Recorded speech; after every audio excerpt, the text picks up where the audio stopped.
Good afternoon, everyone. Welcome to our open session, our, I guess, special meeting. Is that what? Yeah, special meeting. And we will go ahead and get started. I'll have our board secretary take a roll call and establish a quorum. President Craighead. Here. Member Benitez. Here. Vice President Miller. Here. Student Board Member Here. Castillo. We have a quorum. Thank you. Yes, and very happy to see our student board member here this afternoon. Thank you for making time for us. I know this is your summer, so that says a lot about your character. Thank you for having me. I'm excited to be here. Okay, let's see. Do we have anybody here to speak for public testimony? No, we do not. Okay, in which case we will dive right into our first item of business, which is board governance. And also I'll note that board member Otto is here. So do we have our coach joining us? And, there he is, he's on the screen. This is Mr. Greg Klein of the Council of Great City Schools, and he's been our coach. Oh, and also Megan, and I'm blanking on your last name, Megan. Ziegler. Thank you. And they have been coaching us on our student outcome focused governance. So welcome, thank you for joining us this afternoon, and I will hand it over to you. Good afternoon, y'all. Thanks for having us. I think AJ is lurking here on the Zoom too, so he might pop up as well. We're really glad to be invited back and to share a little bit as you all ramp up the beginning of your school year and re-energize after summer. And so we were asked to share a review of the governance model, kind of a 101.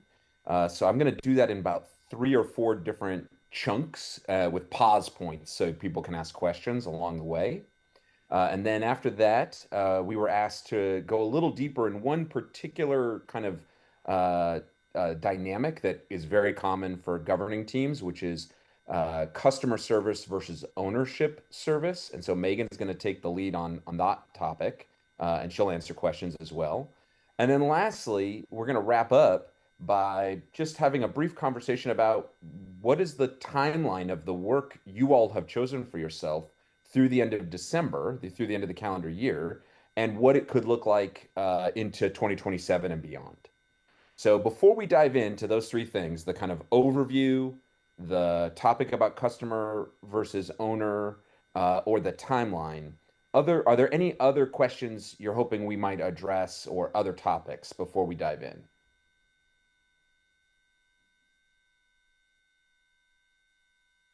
All right. So as we go, please, as you have questions, you all are tiny little people on my computer screen. So raise your hand nice and high when you have questions. Madam Chair, please interrupt me as needed so your colleagues can ask questions, and write them all down as you go so you don't forget them. So I want to just start with some real basic stuff, like who is the council, right? So the council is this membership organization, a national nonprofit made up of, I think, of just about 80 of the largest urban school districts across the country. And Long Beach is a member of the council.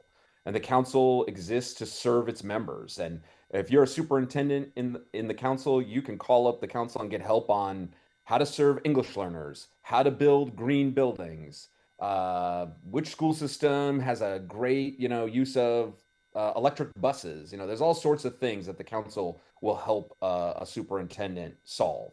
And more than a decade ago, the council was hearing from a lot of its members that what they needed help with was effective board governance, right? Effective school governance. And so the council and its members did a ton of research and packaged it all together in what we now refer to as the framework or the governance model. And that's that tool you all use every quarter to kind of score yourselves. And it has a brand name. AJ is super creative, so he ended up naming it Student Outcomes Focused Governance, because the whole purpose of it is to help boards focus on improving student outcomes. That is what separates this governance model and what makes it unique from other school board governance models. There are other models out there, and frankly, you all are welcome to be curious about the other ones as well, and learn about them. We're not experts in the other ones, but this one is definitely about improving student outcomes. And so we'll refer to it as the framework, the governance model, effective school board governance, things like that. The brand name is not really all that interesting or important. And so in that model that y'all have chosen, you've been at it for a while now, there are 6 major practices that boards are tasked with getting better at. Okay? Vision and goals, values and guardrails, monitoring and accountability, communication and collaboration, unity and trust, and continuous improvement. Okay, these are those 6 practices that you all have scored yourselves on every quarter for over a year, for a few years now, I think. And each practice, you're used to those columns. The first column always defines the behaviors that should not be true, that are the opposite of being effective. And then all the other behaviors on each page you want to be true. And the more of those behaviors the board is exhibiting, the more the board is practicing a student outcomes focus when it comes to their governance. And it's very normal, as with most things that are involving humans, that as the calendar rolls on, or as energy goes up and down, that a board's score on the self-evaluation tool, might ebb and flow to some degree. So it's not a once we accomplished it, we're done forever. It's more of a painting the Golden Gate Bridge kind of framework, where once you're kind of done with something, you got to kind of start again and hone it, and always kind of chipping away at it. Maybe a better analogy is just school itself, right? You finish graduating those seniors, and before you know it, the new kindergartners show up, and you just got to start again and educate kids again. And so the framework is really about, I describe them as these adult behaviors, and you've heard us share, and we shared it in our 2-day workshop with y'all, that we do stand on this basic premise that student outcomes don't change until adult behaviors change. And the layer underneath that is simply to say, you all love your children. Everyone on that board, it's clear you all love your children. The staff loves its children. The community loves its children. The love of your children is not in doubt. And you also all are getting outcomes for kids in a lot of areas that you're excited about. That sentence of student outcomes don't change until adult behaviors change is an opportunity to focus on, well, what are those areas where we're not yet delivering educational justice for kids?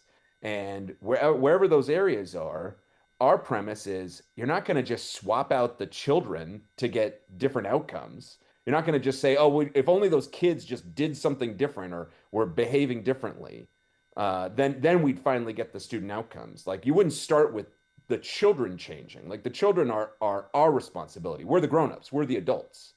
And so the premise is that if we want different outcomes for kids, it's on us. That I have to change my behavior to get a different outcome. That I have to do something different. That's all that statement is trying to say. And so I'm gonna pause here. I'm coming to my first pause point on this first overview of just the council. Where did this framework come from? The 6 major practices, and this idea around adult behavior, and that if we want something to be different, we got to change our behavior. If we're getting great results in certain areas for kids, then I would say, our coaching is don't change that behavior. That's leading you where you want to go. So any quick questions already that are popping up for you before we kind of go into the next level of the overview? Mr. Miller has a quick question. No, I don't. That was more of a thumbs up. Okay, I take that back. He doesn't have a quick question. Sounds good. I thought maybe because you were raising your hand or something, you had a question. No, well, I put the thumbs up because he said earlier that he had a hard time seeing us. So I was just giving him the thumbs up because I didn't think we had any responses. Okay, so do we have any questions so far? I don't have a question, Madam Chair, but I do want to, an observation, just a historical observation. And stop me, Greg, if this is what you're going to cover in the next area, but I do think it's important to remind ourselves, remind the communities that we serve, that this wasn't just that the board or someone on the board woke up one morning and said, let's go do student outcomes focused governance, or let's go apply this framework or approach, that we were seeing as a system consistently some of the things that we knew we should be doing better and could be doing better as motivation to think about those particular things as a system differently, but to also give us some concrete, I'll use my word, you haven't used this, tools, resources, and expertise that could help us not think about what was important, but remind us about what was important, and then think about how to address those things that we still had not reached our expectations, our hopes, our dreams. And when I say our collective, right, in our community. So it was years ago that we entered into thinking about it. It was years ago that we, as a board, formally chose to adopt this framework, right? So again, I want to stress the context, the background, but that this wasn't an overnight, we're going to start, thinking about or doing things differently, and that a lot of work went into just getting to a point as a board and as a system to have a deeper understanding about what we could do to address, I'll say it very plainly, the disparities in our outcomes and the inequities that our system still faced year after year. Yeah, and that is a common experience amongst council member districts who find themselves wanting support in the model. People it's whatever it took for folks to wake up and realize, hey, there's something more we could do on behalf of our students. Let's not just go it alone. Let's get some help. Let's get some support. We've learned a lot in this country about effective teaching and, the role that coaches can play in supporting teachers to be their best versions. Same with building level principals, superintendents. Well, more recently, we've learned a lot about what it takes to support and coach boards to be their best version of themselves in their role. And so, yeah, we're big fan. We think every board should have a coach and the support they need. I don't know exactly where any of you went to grad school, but I'm guessing you never took a course on effective school board governance in high school or college or anything like that. It usually doesn't come up. So now you all chose to dig in and do the hard work of investing in a governance model. It happens to be this one. And frankly, you chose one that's hard. Improving student outcomes is not easy work. It is definitely not, honestly, in most places, this governance model is not a recipe for reelection.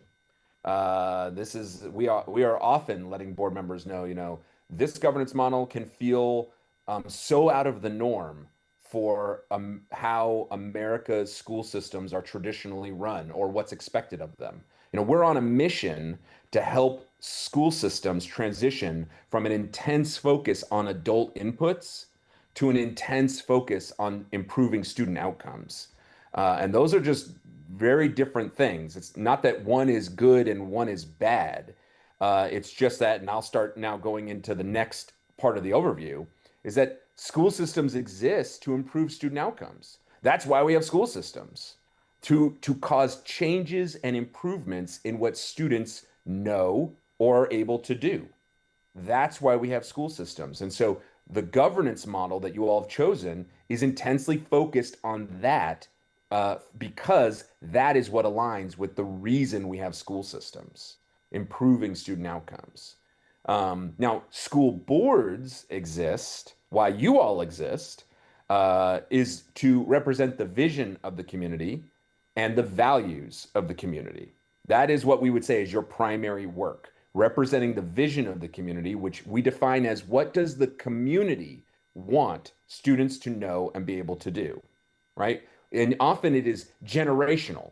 right? Over this generation, this is what we want for our children to know and be able to do so that they can go out and live choice-filled lives, right? They can go out and be the leaders we know they can be.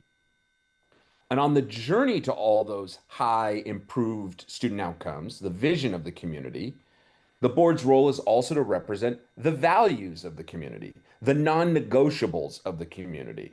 Like, yeah, we want our kids to read and graduate, but you can't deny them art and music, or you can't, put them on a computer all day long.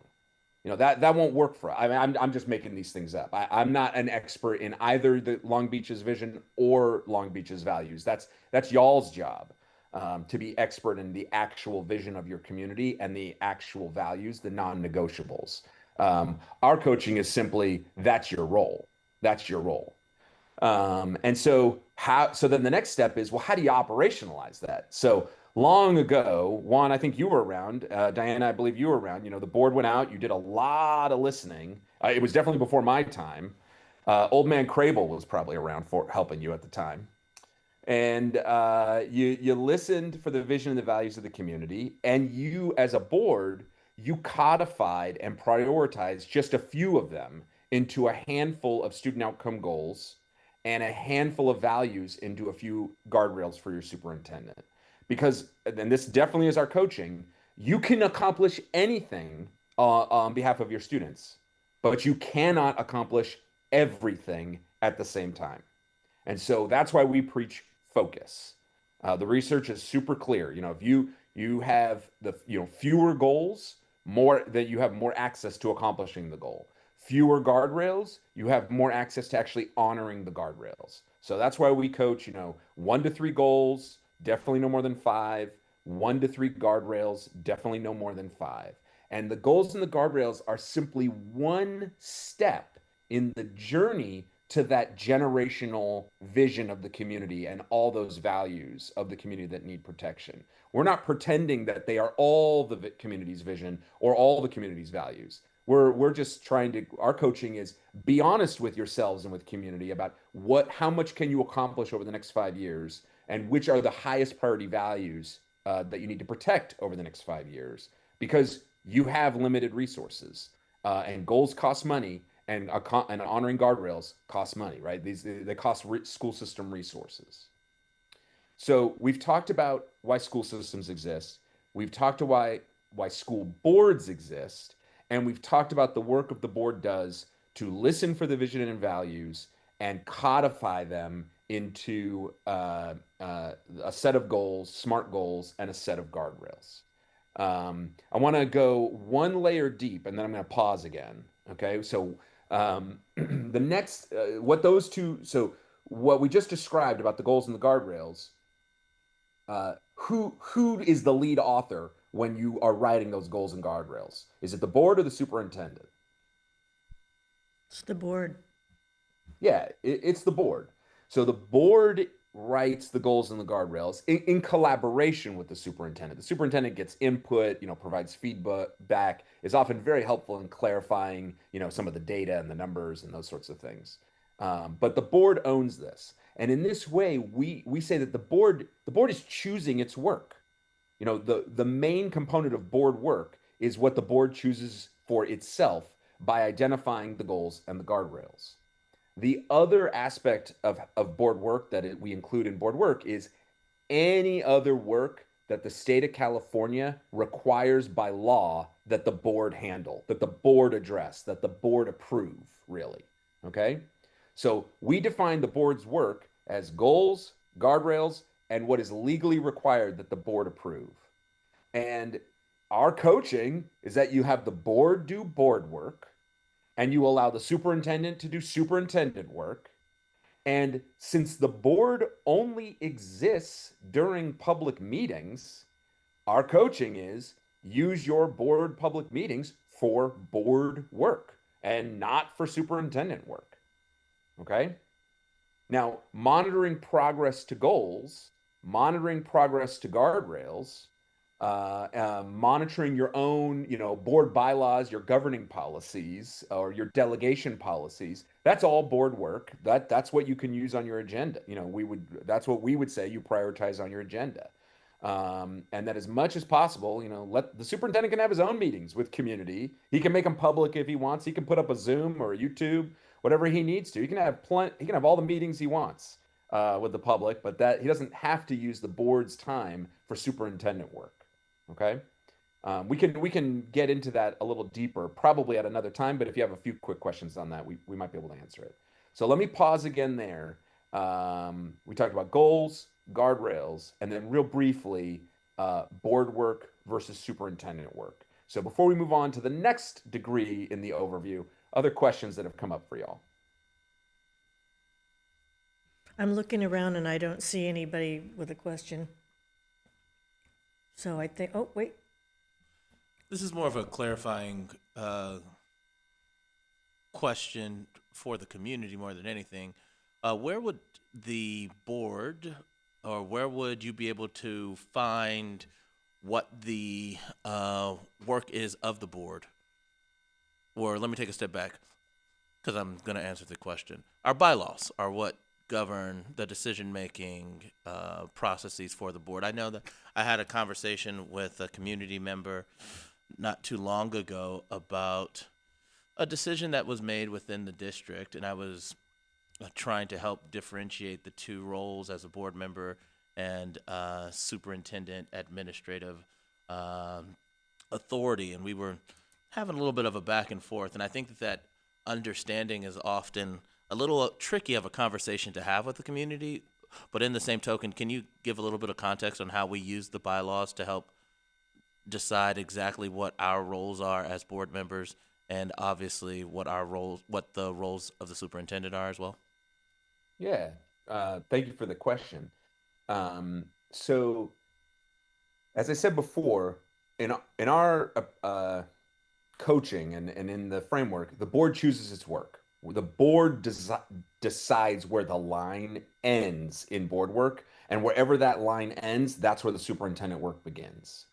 Now, our coaching is clear that we coach boards to draw that line at the goals, the guardrails, and legal requirements. And that if it's not that, like, for example, if you have do you have a student outcome goal about how well the kids do on the presidential fitness tests that they have to take, I think, in middle school? No. Yeah, you don't. Does that mean that your students won't take that exam or won't prepare for it, or their PE teachers won't teach to it, or whatever it is? No. Yeah, it'll still happen. So wherever the board stops talking, like if you don't set a goal or a guardrail around something, all that means is whatever's left, you are delegating to the superintendent that they got to handle as best they can, but it's not the main thing because the board hasn't declared it to be the main thing. So it's not the top priority for resources. Our coaching is that accomplishing the goals, the work it takes to accomplish the goals, is your top priority when you're thinking about resource allocation and your budget. You're the time, the talent, and the treasure of the school system. So the main answer, Mr. Miller, is that the board decides this line.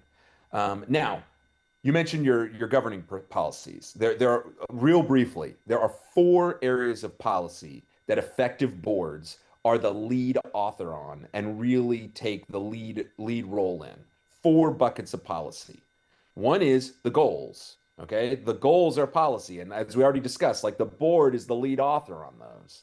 The second bucket is the guardrails, protecting the values of the community, and the board again is the lead author on that, in collaboration with the SOUP for sure, but the board's the lead author. The third area of policy leadership that the board is the lead author on are your governing procedures. Okay, so you've got, I think you refer to them as your bylaws. You've reviewed them in the last year and a half or so, and that is definitely board work and would be on board agendas. And the board is the lead author. Now, I wouldn't discuss board bylaw updates that haven't had your superintendent and legal counsel's look eyes on. Like there's no the board doesn't need to discuss updates and changes that haven't already been vetted kind of by the SOUP and by legal counsel. They can be very helpful for you all as you are always updating your governing policies. But as you are, our coaching is if you read carefully in the self-evaluation, in the framework, every quarter when you're going through that self-evaluation, you all are asking yourselves the question of, well, did we follow our operating procedures over the last 3 months? Like, as board members, did we follow our governing procedures? That's you all monitoring yourselves on whether or not you are living up to whatever is written down in your policies. Okay, so you're actually monitoring progress to your operating procedures every quarter. That's what it calls for in that discussion. That doesn't mean it has to be a long discussion, but that's what is there in the framework. The other thing I'll just mention briefly is our coaching is you should also be reviewing your bylaws. In your case, every 4 years, because your elected terms are every 4 years. And so our coaching is, take your bylaws, whether you got 10 of them or 20 of them or however many they are, get them on a calendar over 4 years and make sure you're reviewing them as a board at least once for every bylaw, at least once every 4 years. Some bylaws you might want to do more frequently. That's fine. Some you might simply, there might be like no changes and you just kind of put them on consent. But that is a step in the direction towards more effective policy leadership, is getting that calendar ready around your own governing procedures. Let me stop there and Eric, check in with you. Am I anywhere close to answering your question so far? You absolutely are. Thank you. Okay. All right. Other questions before we keep moving in the overview? Greg, do we have time for another question? Yeah. So to build on the previous sort of you sharing thoughts to Mr. Miller's questions, I think my experience has been where there's often, let's say, a gray area between our interpretation of our roles as board members and superintendent, in this example role, is in regards to the policy piece, but also the board goals piece. And let me just give a very concrete example. So our board goals right now, we have a reading proficiency goal 1 for 3rd graders, reading acceleration goal 2 for 4th through 8th graders, math proficiency 3rd goal, and then a college and career readiness. The gray, and oftentimes the difference of opinions and perspective is, well, what things fall into those 4 goals? One could argue that an after-school program at a school is directly related to goal number 2 or to goal number 4. Someone else could argue, and I'm not saying it's right or wrong, I'm saying there's this then context of after-school activities, contribute potentially to all these goals. High school athletics, right? So what does the coaching, what can we take from the coaching in terms of, well, we could literally make the case and rationalize that everything we do as a system comes back in some way, shape, or form, even to those 4 goals. So where does the coaching take us with regards to these gray areas, and or where there's clearly a difference of opinion and perspective as to what the superintendent role is and the board, whether collective or individual board member role is? Love it. I love the question. The shortest answer is y'all got to just write it down. And so what we mean by that is you've written down the goals, you've written down the guardrails. The superintendent has written down the layer underneath, which are the interim goals and the interim guardrails. Those are the leading indicators, the progress measures along the way to the goals, or the progress measures along the way to the guardrails that you're usually frequently monitoring. Because those goals are those are long-term lagging indicators, and you don't want to wait, multiple years to figure out if you're on track or not, or to understand if the school system needs to adjust. So that's why there are interim goals and interim guardrails, and the superintendent is the lead author of the interims, but in collaboration with the board. So we're very clear about who owns what, but who has to collaborate with whom. Okay, so we're trying to keep the role distinction clear. Now, what you're describing, Juan, is the 3rd layer down, which is exactly where I was going next in the overview. So I appreciate you almost being my plant here in the audience, which is aligned initiatives. You are absolutely right. Everything indirectly aligns in the school system with accomplishing the goals and accomplishing the guardrails. Everything indirectly aligns. What we're talking about here are what are the very few directly aligned initiatives that the school system is investing in that are directly aligned with accomplishing that interim goal or that interim guardrail, not just anything.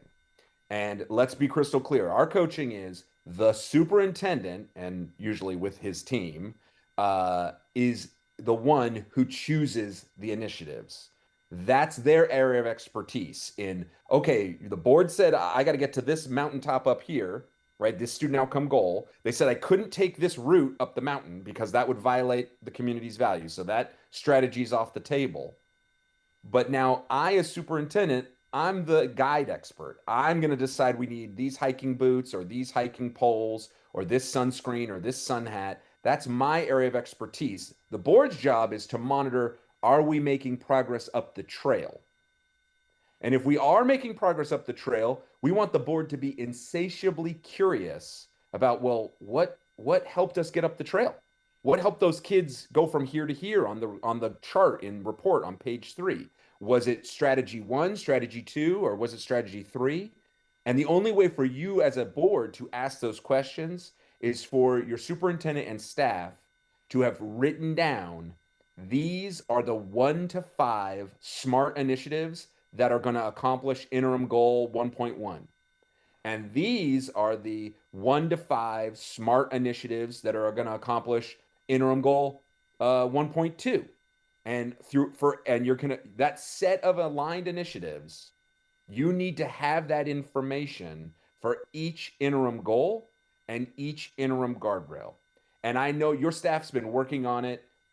They've shared some of this. They may have actually shared a complete first draft of it all. It's really hard work to do to identify those SMART aligned initiatives because of part of what you're describing, Juan, which is because everything indirectly aligns. But you're asking them for the major investments. You're asking them for the major bets that the school system is going to invest in that are most likely to cause the accomplishment of the interims. And I'll just say I was literally on the phone. I can't see your superintendent. He's off camera for me. But I was on the phone just earlier today, and we were talking about the additional support that we as coaches could provide him and his team in preparing this work. And for board members, it actually shows up in your manual under monitoring and accountability. The board has been provided copies of the superintendent's plans for implementing the board's goals. And there's a little more to it, but like that's what that statement means under monitoring and accountability, which is page 4 of your manual. So the only way to know whose work it is you got to write it down. And then once it's written down, our coaching is board. You don't have to have any opinion about the initiatives. You don't have to like them, dislike them, love them, hate them. I mean, you might have opinions. Your opinion's not relevant to being effective board members, though. Just be crystal clear. Your opinion about the initiatives is not relevant to actually being effective.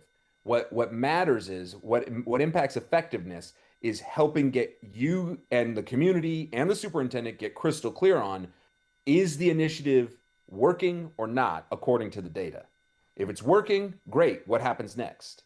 If it's not working, why wasn't it working? What was amiss? When are we going to change it? Do we need to invest more of it to make it actually work? Do we need to invest less in it because it's just a waste, or abandon it entirely?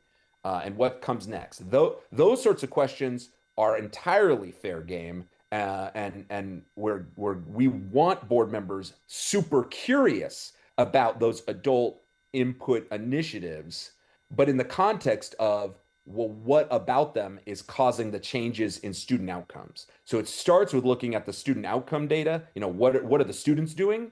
And then being curious about, well, what caused those student outcomes to change? And you all have experienced this. You've heard from people in the field. I've seen some of your monitoring sessions where your staff brought teachers, I think even sometimes students, and you went out to school sites and you heard about some of the strategies and what was working and not working for them, and what did they think was helping them accomplish the goals or not. Another fun thing y'all could take on, and we could talk about this more another time, is really honing your board celebrations, your in-board meeting board celebrations about the students who grew the most on whatever it was you were monitoring that month, or the teachers whose students grew the most. Like, and making sure that in Long Beach, if you want to be celebrated in Long Beach, you get celebrated in alignment with accomplishing the goals and honoring the guardrails.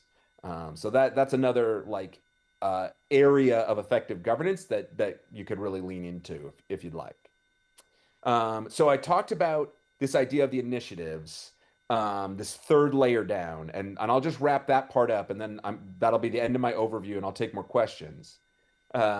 Is when a board and a governing team has identified the goals, the guardrails, the interim goals, the interim guardrails, and the smart goal-aligned initiatives and the goal-aligned guardrails, or the guardrail-aligned initiatives, those three layers, all of that together, that's what we call a strategic plan. Okay? That's the word, that's how we define a strategic plan. And I know y'all have a strategic plan, and I'm not saying get rid, don't just, you're going to keep making progress on the plan as is. But when I talk about the timeline near the end of this workshop today, there's going to be one of the things I want to bring up for you all is, where are your opportunities to stay the course over the next kind of year to 2 years? And where are your opportunities to flex and adapt and grow and change? Because you have both. You have both sets of opportunities. So before I transition to Megan, and again, Megan's going to go deeper on this idea of owner service and customer service, other questions or reflections on this kind of overview of the governance model, or any of these three layers, the goals, guardrails, the aligned interims, or the third layer down, the aligned initiatives? One a quick question for me, Greg, and I know that you and I have talked about this when we met around the quarterly assessments, and then most recently when I met with Megan, this came up in our conversation. So our board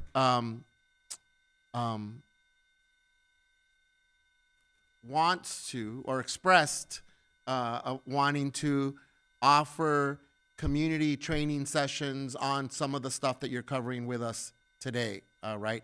We have not yet formally said these are the dates that we're going to have it. This is the next one, because one of the things our board decided was that we wanted to get our community check-ins on board goals and guardrails this year done, so that then we could figure out what would be next step on that. Can you talk a little bit about what would be the purpose of that, and why that's important? Because our board also talked about wanting, as part of the coaching and the framework, to offer trainings for potential candidates for school board. And there is a difference, right, between educating, training our community on what you're sharing with us today, but also on training, educating, or providing opportunities, I should say, for candidates to also learn about what we're doing here. So can you talk more about, in relation to what we're doing here as school board members, the importance of community also understanding that? Because ultimately, one of my observations has been, I can be knowledgeable on this stuff, the team can be knowledgeable on this stuff, but if community doesn't know, doesn't understand, or we're not providing opportunities, there's always going to be this misalignment around what are our community's vision and values, and what is the community role in the context of monitoring our board goals and guardrails. So again, it's in our timeline. We're going to get there. We're not yet there, but I think this is a good opportunity for us to hear again from you and the coaching on that. Yeah, the community, and this is exactly where Megan's going to start. But the community, they're the community schools, y'all. The community owns the schools. They're their schools, and it would just be wild to have, all the residents of Long Beach all at the same time governing the school system. So the community decided, okay, instead of all of us governing it simultaneously, let's just elect a few folks to represent us, and we'll basically delegate authority to this board to govern the school system. And then in turn, you all are delegating all sorts of authority to your superintendent to actually operate and execute on the vision and values after you've set them. And so since they're the community schools, and you all as Long Beach, I'll use the word neighbors. You're in a broad sense, you're neighbors, right? You're still a member of the community, even though you're on the board.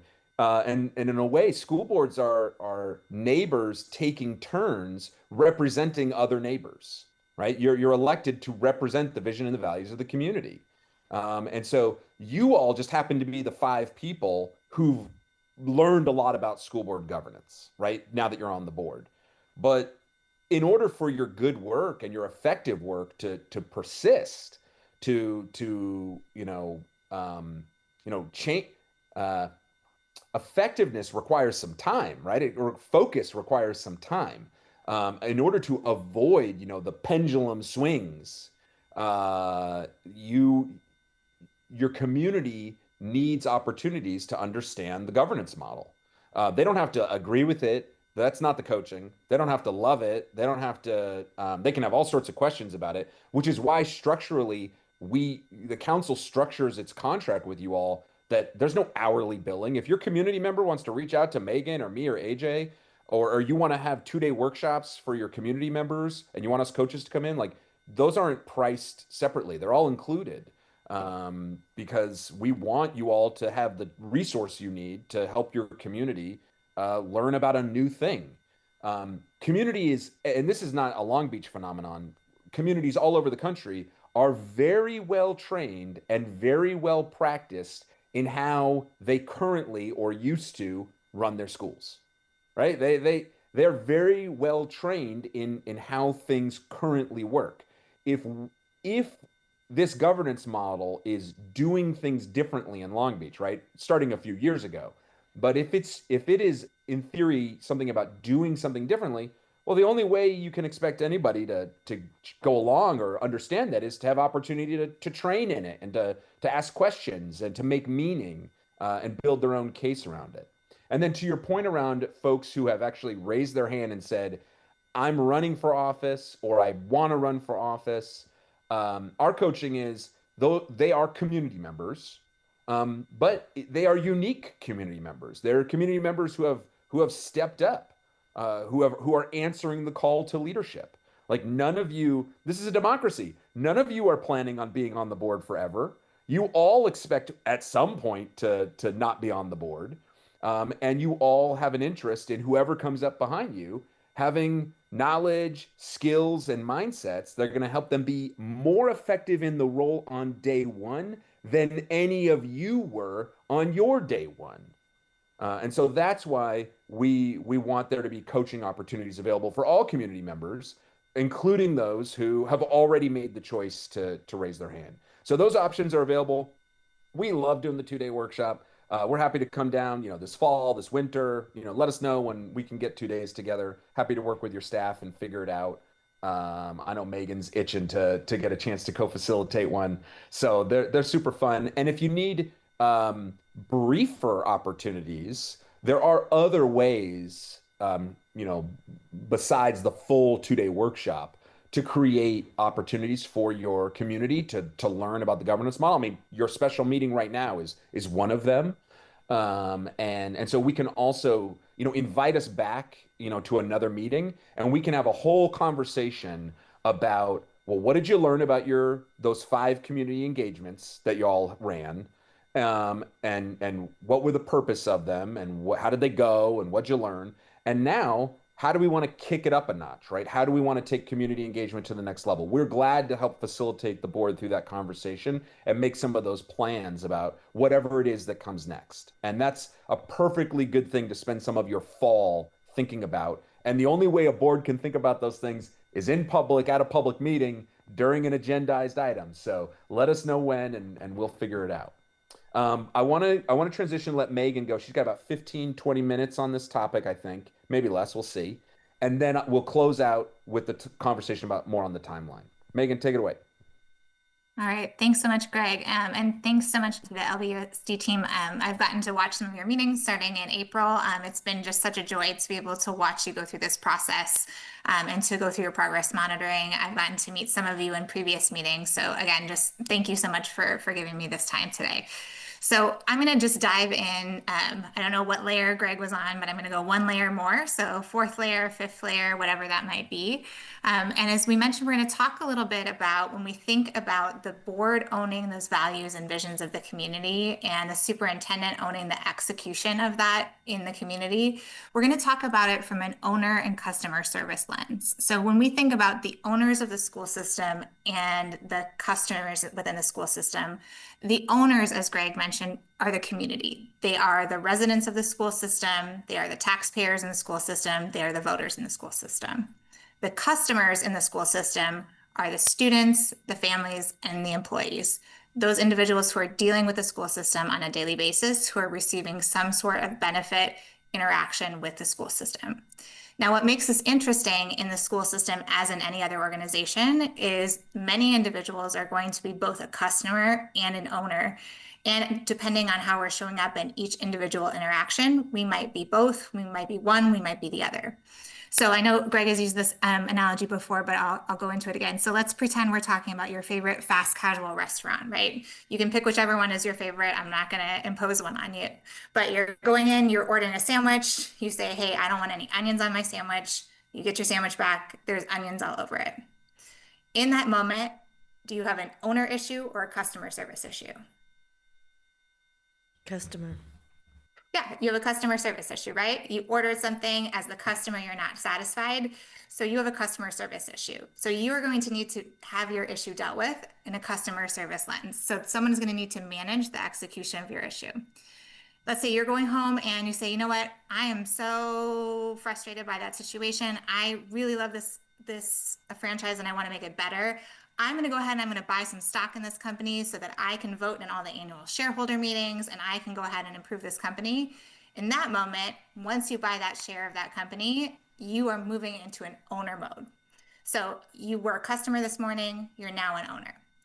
The next day, when you go in and you buy your sandwich, you are a customer again. So even though you own stock in that company, you're moving into a customer lens. So even though you're both an owner and a customer, it all depends on the situation you're in that moment. So in the school system, even though I'm a taxpayer or a resident, whether or not I'm an owner or a taxpayer, or whether or not I'm an owner or a customer, is going to depend on the specific issue that I'm trying to have solved in the moment. So when we're thinking about those owner issues, those are the issues that go back to our values and our vision, and those are the issues that the board supports with. So when we think about those longer term vision and value issues, that's where the board is going to jump in. When we're thinking about those shorter term progress to goal issues, those are going to be areas where the superintendent jumps in. So things like, I have an issue with the teacher, I have a question about my student's schedule, I have issues with a specific facility. Those are going to be things that are customer service issues where the superintendent is going to jump in. And the reason that we as board members don't jump into those superintendent issues or those customer service issues is because our role as board members is to really think about that longer term vision and value. And if we start to get if we start to dive into those individual customer service issue, it takes time away from all of the vision and value work that you do. So when we start to think about those vision and value pieces, let's start to talk about some individual kind of options as we think about those times. So I have a background as a classroom teacher, so I'm gonna make you do some turn and talks as we think about some issues. So I'm gonna give you some scenarios and we're gonna talk about, from your perspective, is it a customer service issue or is it an owner service issue, and why? So I'm gonna give you a few seconds to talk to the person next to you and then share why you think it's either an owner service or a customer service issue. So as a board, in this scenario, let's say board members are hearing reports that the superintendent's recent actions are in direct contradiction with an adopted board guardrail. So clearly not an LBUSD scenario, but let's say that a board member is hearing reports that the superintendent's actions are in direct contradiction with a board guardrail. Is that an owner service issue or a customer service issue? Go ahead and talk with someone next to you.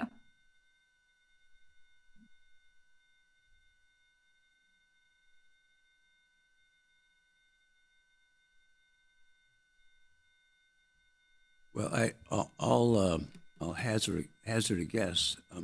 I think in many ways it's both, or it can be both, and you have to unpack it to see exactly how it works. I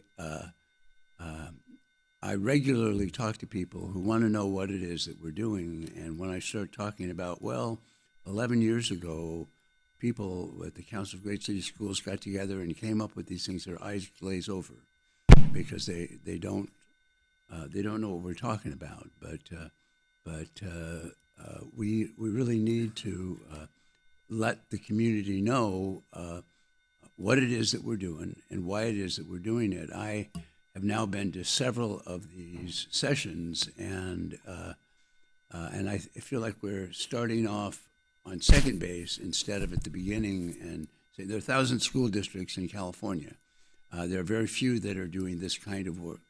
The question is, why are we doing this kind of work? And well, we're one of the big school districts and all that, but it's hard to say exactly why, so that people understand it. Because the only other thing that's very important about the way that this work is done is that we know that just as we get people to get it, kids graduate, the parents leave, they're going to go off to college, and so it's a never-ending process of trying to understand what it is we're doing and why it is that we're doing it. Is that fair? Well, that may be fair, but the question is, if you have a superintendent that's working outside the guardrails, is that an owner issue or a customer issue? Again, I think it depends, but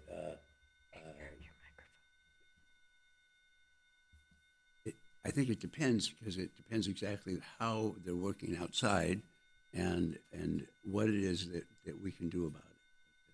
I'll leave it with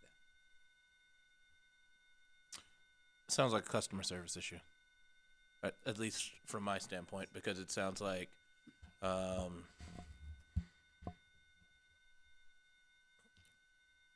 a district employee to a community member's perspective isn't following the district rules. So that's the way that I thought about it in its simplest form. Any other thoughts? I would say, again, if we're following the literal line of the coaching, vision and values are board member roles and responsibilities. So in the scenario that you laid out, this is a vision and values scenario. So I think that's an owner issue. Yeah, I appreciate that there's a lot of different contexts here. And Board Member Miller, I think your point about employee acting outside of policy, that could definitely be a customer service issue. What makes this in this scenario an owner issue, 2 points. Board Member Benitez, you named the outside of the guardrail, and specifically here because it's the superintendent who is the only employee of the board. That specifically here would make it an owner issue because the board is the manager of that specific employee. So in this one, there's a little bit of context here that would push it to be that owner piece, but because of the customer service, I could see how if we're thinking about just that employee violating policy, that might veer more towards the customer service piece. And Board Member Otto, I appreciate your point about the why are we having this conversation? Why are we here? I do think that one of the values of the owner service versus customer service piece is to help educate community on what is the role of the board, what is the role of the superintendent and the superintendent's team, so that when we have community members who are coming to us for support or coming to us with questions, we as either the board or the superintendent or the executive team can best support them in getting the answer that they need. If it's an owner service question, great. We as board members can answer it in this way, or we can direct you to the board to get the answer that you need. And if it's a customer service question, a board member isn't going to be the right person to answer what teacher your child has this year, but as a board member, it might be my responsibility to help you navigate the system to get to the answer that you need. So in that moment, I'm not telling you, great, let's figure out the teacher situation, but I am saying, great, let me tell you the superintendent or the principal, or here's the chain of command that you can go through in order to be able to get the answer to your question, so that we don't have community members who become reliant on the board as, great, I know a board member, so every time I have a problem, I'm going to call my board member. Every time I have a problem, I'm going to call my friend who knows a board member to get this answer. So this is really a piece of that community education of how do we continue to educate the community about how the school system functions so that they can get to what they need faster and in a way that respects that chain of command within the school system, and honestly gets them the answer that they need faster than going through a different chain of command. So, All right, I'm going to give you, so go ahead. oh, before you go on, I just want to uplift something that you said about how important it is for board members to be responsive to the community, but also that as board members, we are directing the people that we represent to the right person or persons or district office to handle those customer service issues. That is our job as a board also. Yeah, Diana, just to build on that, I also think it goes back to a point that I don't remember now if it was you, Megan, or Greg that said it earlier, that if community and us as a part of the community have been trained very well in addressing issues the way they're currently been addressed or the way they've been addressed the last 30, 40 years in our district, it's hard as a community member, if you did have access to a school board member or direct access to the superintendent, to be like, why would I go through all of these steps when in the past or a friend or a former student could just call a board member or reach out to a board member. So I also think it points to structural questions that we have that I don't personally think it benefits anyone for community to think that the only way they're going to get an issue addressed is through a school board member. I think it actually is evidence that something's not working in our system. If any community member, but in this case, more than one community member feels that the only way I can get my issue or my concern addressed is directly to a school board member. I think that, again, I'm affirming that clearly something was not working or hasn't been working in our system for folks to feel that that's the only way that they can get an issue addressed, even if it is too much onions.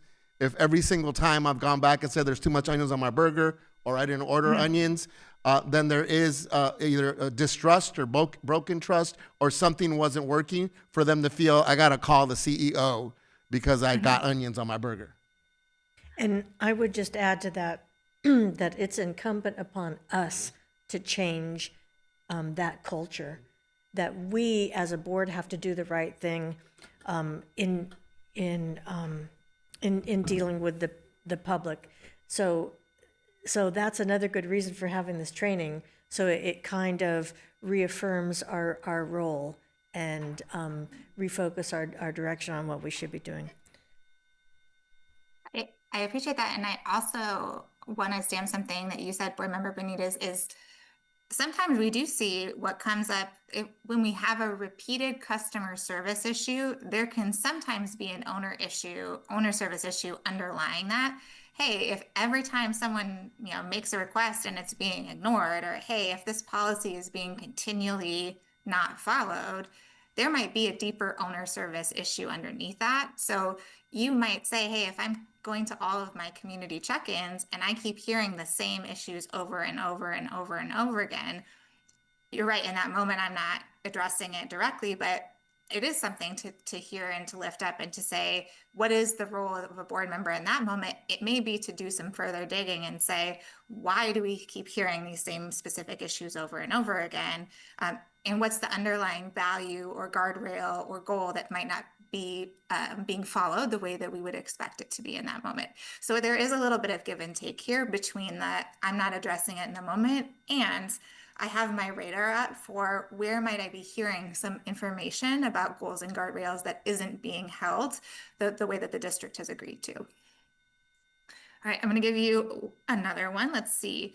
A parent comes to the board wanting more information on how the school system is doing with goal number 2. Go ahead and chat with your neighbor.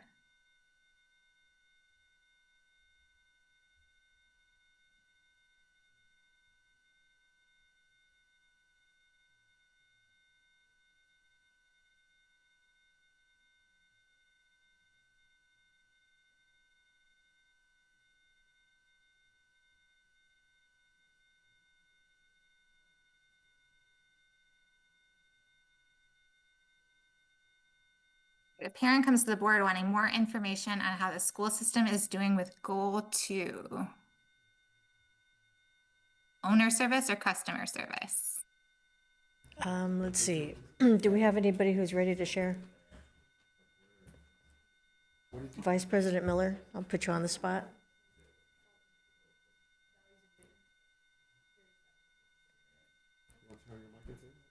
Okay, we're going to hear from our student board member, Member Castillo. I had discussed with Mr. Miller, and we had thought it might be, it falls under the board because of the whole visions and values thing, but you know, there is that nuance, so we're not too sure.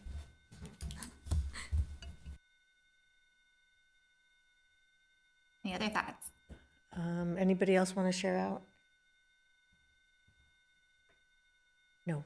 Okay, I think we're ready to move on. Well, Board Member Castillo, you can be confident that you are correct. When we're talking about those goals, vision, and values, even when we're talking about updating on progress, you as the board are the ones who are receiving those reports. So if a community member is coming and wanting an update on the goals and guardrails, that's something that the board should be fully confident owning. You know, whether it's the nitty-gritty progress, you're probably not saying, great, here's page 47 of the report we got last month, but saying, yes, we're on track. No, we're not on track. Here's where we're at. Here are the strategies that are working and not working. That's something that the board is owning in terms of the district's overall progress on the goals and guardrails. The superintendent is providing that to the board, but the board should be able to inform the community on where we're at relative to the goals and guardrails. So nice work. And that's where we were on the fence, because as much as you say the board should be able to provide some clarification, so should everybody in this building, because there is the trickle down of our board goals and guardrails and our vision. And so that's where I was kind of in this, like, I don't know if I guess there's this feeling of a customer service responsibility, because I would feel that anybody should be able to address it, not just board members. For sure, board member, but I appreciate you naming that. When I think about the difference between the owner service and the customer service, I think about, am I updating? Is this question about the long-term health of the district and the long-term progress of the district? If so, it's likely an owner service issue or question, or is it about the short-term actions or health of the district? In this case, because we're talking about progress towards the long-term goal versus the shorter, interim actions, there's some crossover here because we're also talking about how we're doing towards interim goals, et cetera. In this case, because we're talking about that longer term overall goal that you have, I would call that owner service versus hey, how is this individual strategy working? Or hey, how is this individual campus doing? So it veers more towards that owner service because we're talking about the overall health of the district and the overall progress towards a long-term goal. All right, one more, and then we're going to wrap it up so that Greg can take it up back over. Let's see what happens if an individual teacher comes to the board with a question or complaint about the professional development plan for the year. An individual teacher comes to the board with a question or complaint about the professional development plan for the year. Go ahead and chat with your neighbor.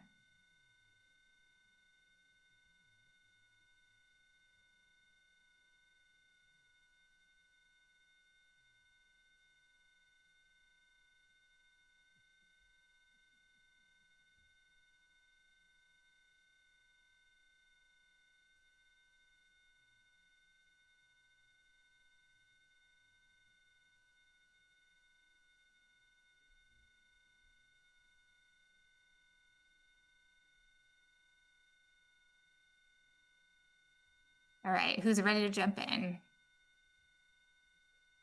I think we're ready to come back. All right. Would anybody like to share that group? I think Doug said he wanted to share his thought.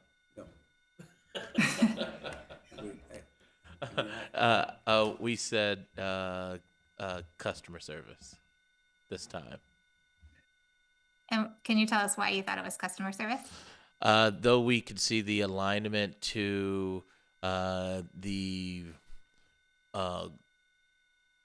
goals and guardrails of the district, there's a component of this is under the administrative decision making of the team to support not only just the professional development components, but curriculum, et cetera, when it comes to, so we use we were using a thought process of like an actual scenario, so we could see how decisions like that, though they have direct connections to our boards and goals and guardrails, this one would fall under almost, I hate using the term administrative assignment, but all things considered, like an administrative role, therefore making it more of a customer service component than a owner. Sorry. Right. I do appreciate the point that, hey, if the complaint was, I don't think this PD is going to effectively get us to our goal of X, Y, and Z, then it could be an owner service connection. If it's just, hey, I don't like the professional development calendar for the year, it's definitely going to be more on the customer service end.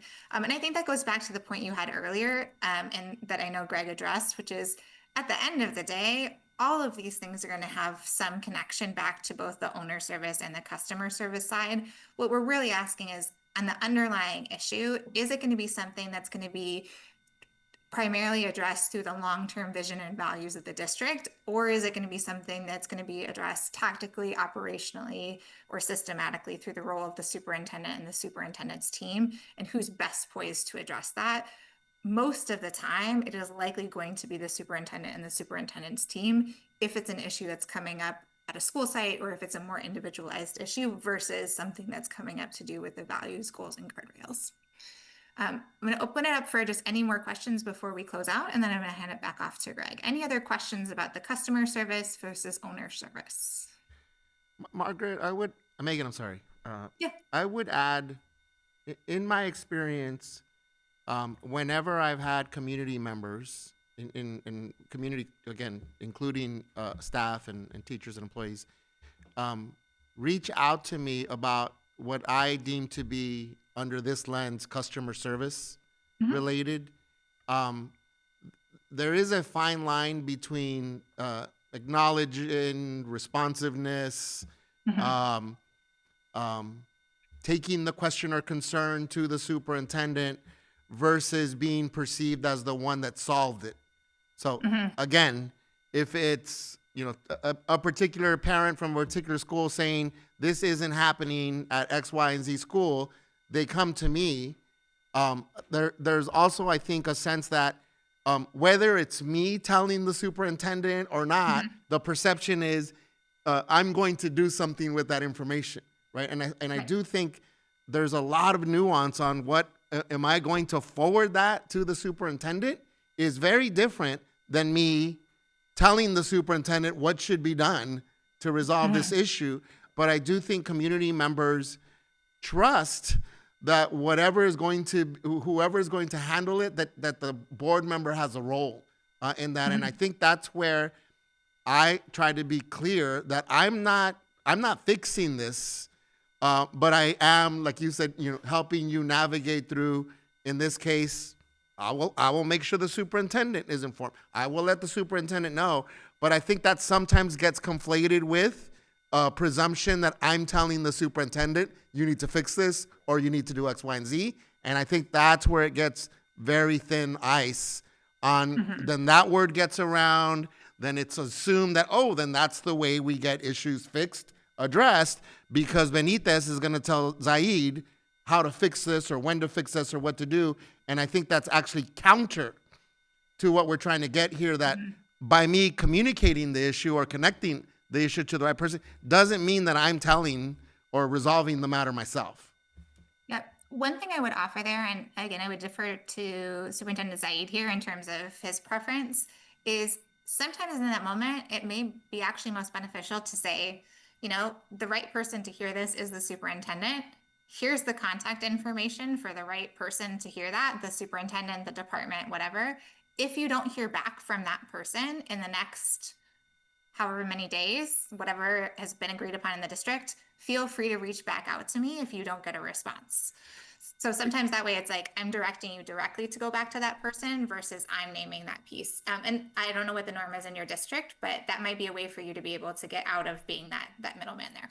Well, just to push a little bit here, Megan, our community is far beyond being smart and know exactly what to do. So what will happen is that if that communication does happen with the superintendent, we'll get CC'd on it, or it'll be, Benitez told me to reach out to you to get this thing fixed, or, so, all joking aside, I want to affirm community's level of sophistication and expertise of having issues addressed, that I'll put you in contact with the superintendent is not going to work for 100% of the people that reach out to me. So in those cases, again, my practice has been, yes, this is a customer service issue. If it's not going to be me, forwarding an email, because, I'm talking about things where aren't communicated to me in person. An email comes out, I'm having an issue, a forward, but also letting the community member, in this case, know, I am connecting you to the superintendent, who will then, determine at what level or to who it goes to.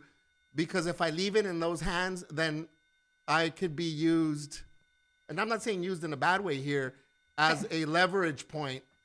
Juan, you are my representative, and I need this thing fixed. Well, yeah, and again, that's why, to me, full transparency, I'd rather them know I'm connecting you with a superintendent who can then take it from here, versus leaving things obscure like, oh, did Juan tell David what to do? Or is Juan not going to do anything about it, and I got to email the superintendent directly and CC everyone else to make sure it gets taken care of. And again, I want to make sure I'm not telling community what to do or how to do it. I'm just talking about what my practice has been and what the coaching says about what I tend to do. But I think your point of naming, like, my role here is to be the conduit of getting you to the superintendent who is responsible for the customer service aspect of this role. You have a customer service problem. The superintendent is the owner of that customer service role. My role here is the conduit. I think what you're naming there is a really key part of that equation, to name, like, this is the role I'm serving in this situation. And I think we all know that, everyone is going to be able to interpret that in whatever way they choose and see.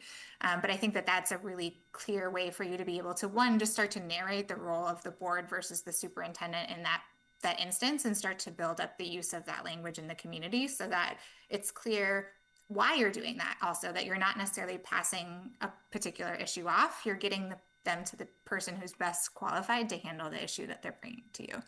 And it's extremely helpful as well. And again, kudos to all community members that reach out with questions, concerns, because it also allows for the superintendent and or whoever the appropriate team member to address the case to then let, in this case, me know what the status of that is. Otherwise, we sort of then rely on, well, what happened here? Not telling you to fix the issue, but, did so-and-so get put in connection with? Is someone going to be following up? I think that equips us to be better board members, so that if and when that happens again, again, not saying what to do, but to knowing there's some accountability there as well, versus sort of leaving folks on their own in that navigation. So I do think my experience has been that that the team vis-a-vis the superintendent, it's very helpful for them to provide updates to the status on situations that have been connected to them.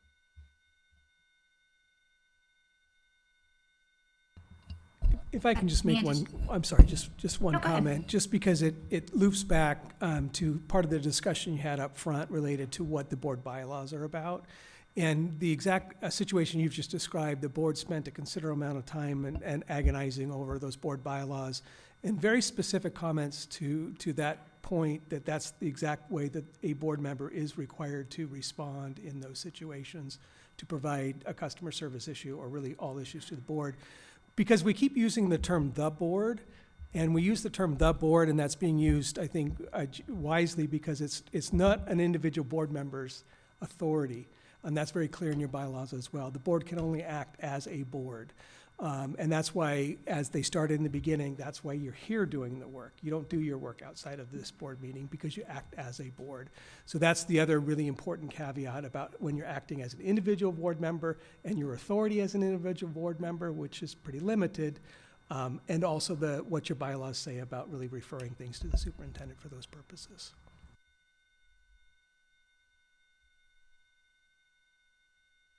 Great. I think with that, I'll kick it over to Greg.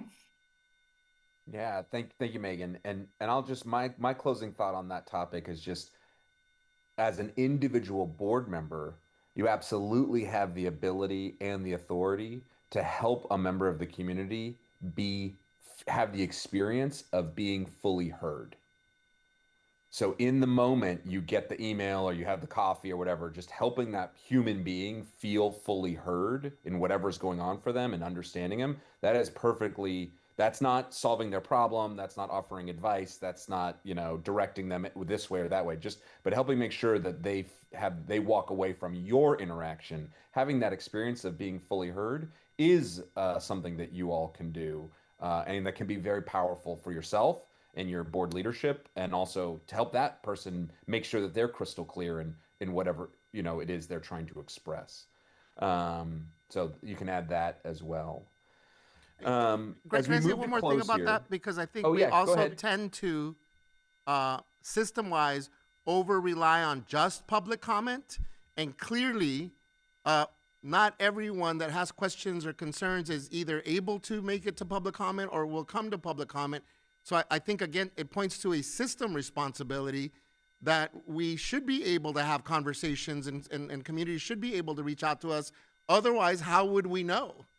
Right, if we're, whether it's an owner related issue or a customer service. So I think the example that you gave about folks feeling valued and heard also points to there needs to be more than just public testimony, opportunities to engage with our respective communities. Yeah. Statutorily required public comment is the legal minimum for what we're discussing here. It is the floor. And so invite us back for another more robust conversation just about, it's about effective community engagement. We can workshop just on that topic about how boards address different purposes around community engagement. One of them helping community members to have that experience of being fully heard, helping them then realize, oh, this is how I navigate my issue or whatever it is. Another purpose of community engagement is just updating the community on progress to goals and guardrails, listening for the community's vision and values, and training the community and creating opportunities for training in the governance model. So there's lots of different reasons why a board might go and engage directly with community and community members. No single event has to, handle all the purposes at the same time. And our coaching is the board should make a plan.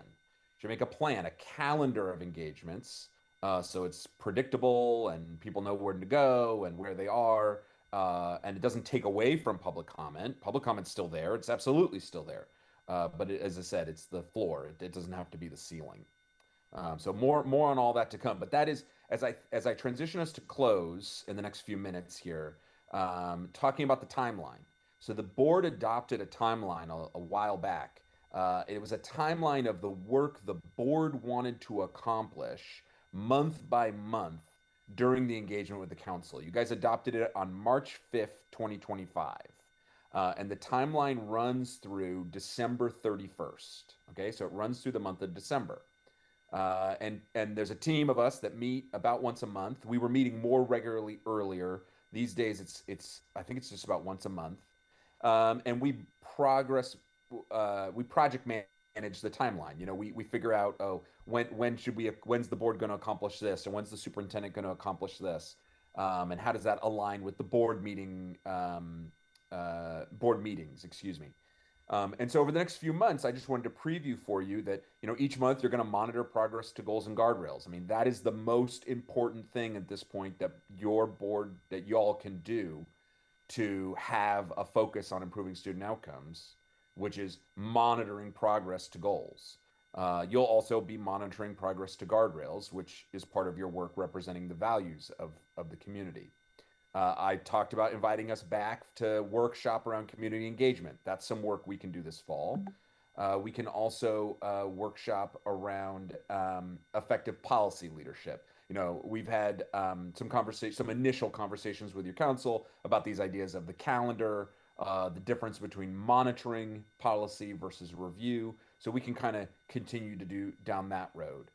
We talked about how I talked briefly with your superintendent just today about, do we want to do more opportunities for 2-day workshops, whether for staff or with community or other workshops to help on this stuff. And then you're going to quickly come to the end of your coaching agreement. December will be here in a blink of an eye. And every board, when this happens, you always have a choice. You're welcome to, say goodbye and kick us to the side of the road, and we'll see you later. And if you need help down the road, let us know, and we're happy to come on back and help y'all. If you'd like ongoing kind of support and coaching, then I recommend board leadership. You should reach out directly to the council. If you don't know who to email, let us know. We can tell you who to email, because you're going to need a new professional services agreement with the council if you want continued coaching support from the council starting Jan 1. And better to reach out, now or September, so you guys can discuss it. Do you like the contract? Do you want, does it work for you all that sort of thing, so you can approve all that if you want it. That's between you and the folks at the council. I, as a coach, I'm not involved in that, other than just connecting you, right? Helping you navigate it, but not helping you solve it. And so if you all, just for a moment, imagine you all continue with coaching. Superintendent, if you're there, again, I haven't seen you yet, but if you, I've got a question for you or your staff, which is, tell me, about when are you all going to start developing the budget for the 27-28 school year?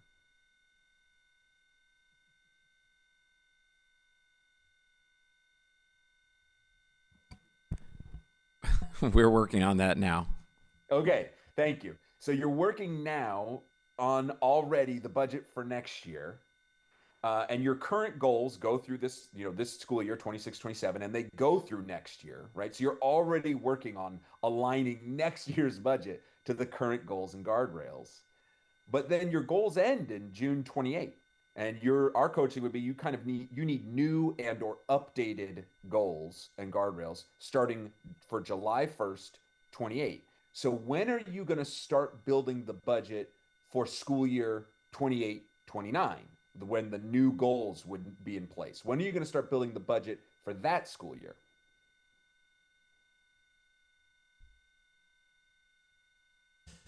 We actually are continuously working on our budget. Our goal is to, while we're required, of course, to have year by year, but to begin to think 2 and 3 years, 3 years out. But again, the following year, as we begin in the summer, July and August, we start taking steps towards that budget that would be needed for that following year. Yeah. So if you're already, thinking right now here in August of 26 about school year 27-28, then I'm imagining, about a year from now, you'll be thinking about the budget for school year 28-29. And so board, if you want your superintendent to be in a position to highly directly align the budget to the future goals and guardrails, the next set of goals and guardrails, you have to hand off to them newly adopted goals about a year from now.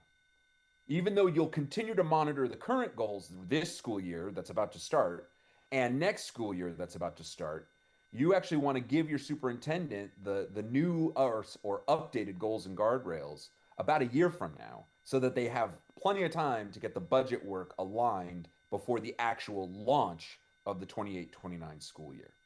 And so if you all are going to follow that timeline, that means I would recommend, our coaching would be, you'd probably want to start listening in a very intense way for the vision and the values of the community starting this winter and early spring. So you could, again, if you invite us back later this fall, we can help you flesh out these plans. You could then execute the plans to listen deeply to community for around the vision and the values this early 27, like January, February, March. You all will decide.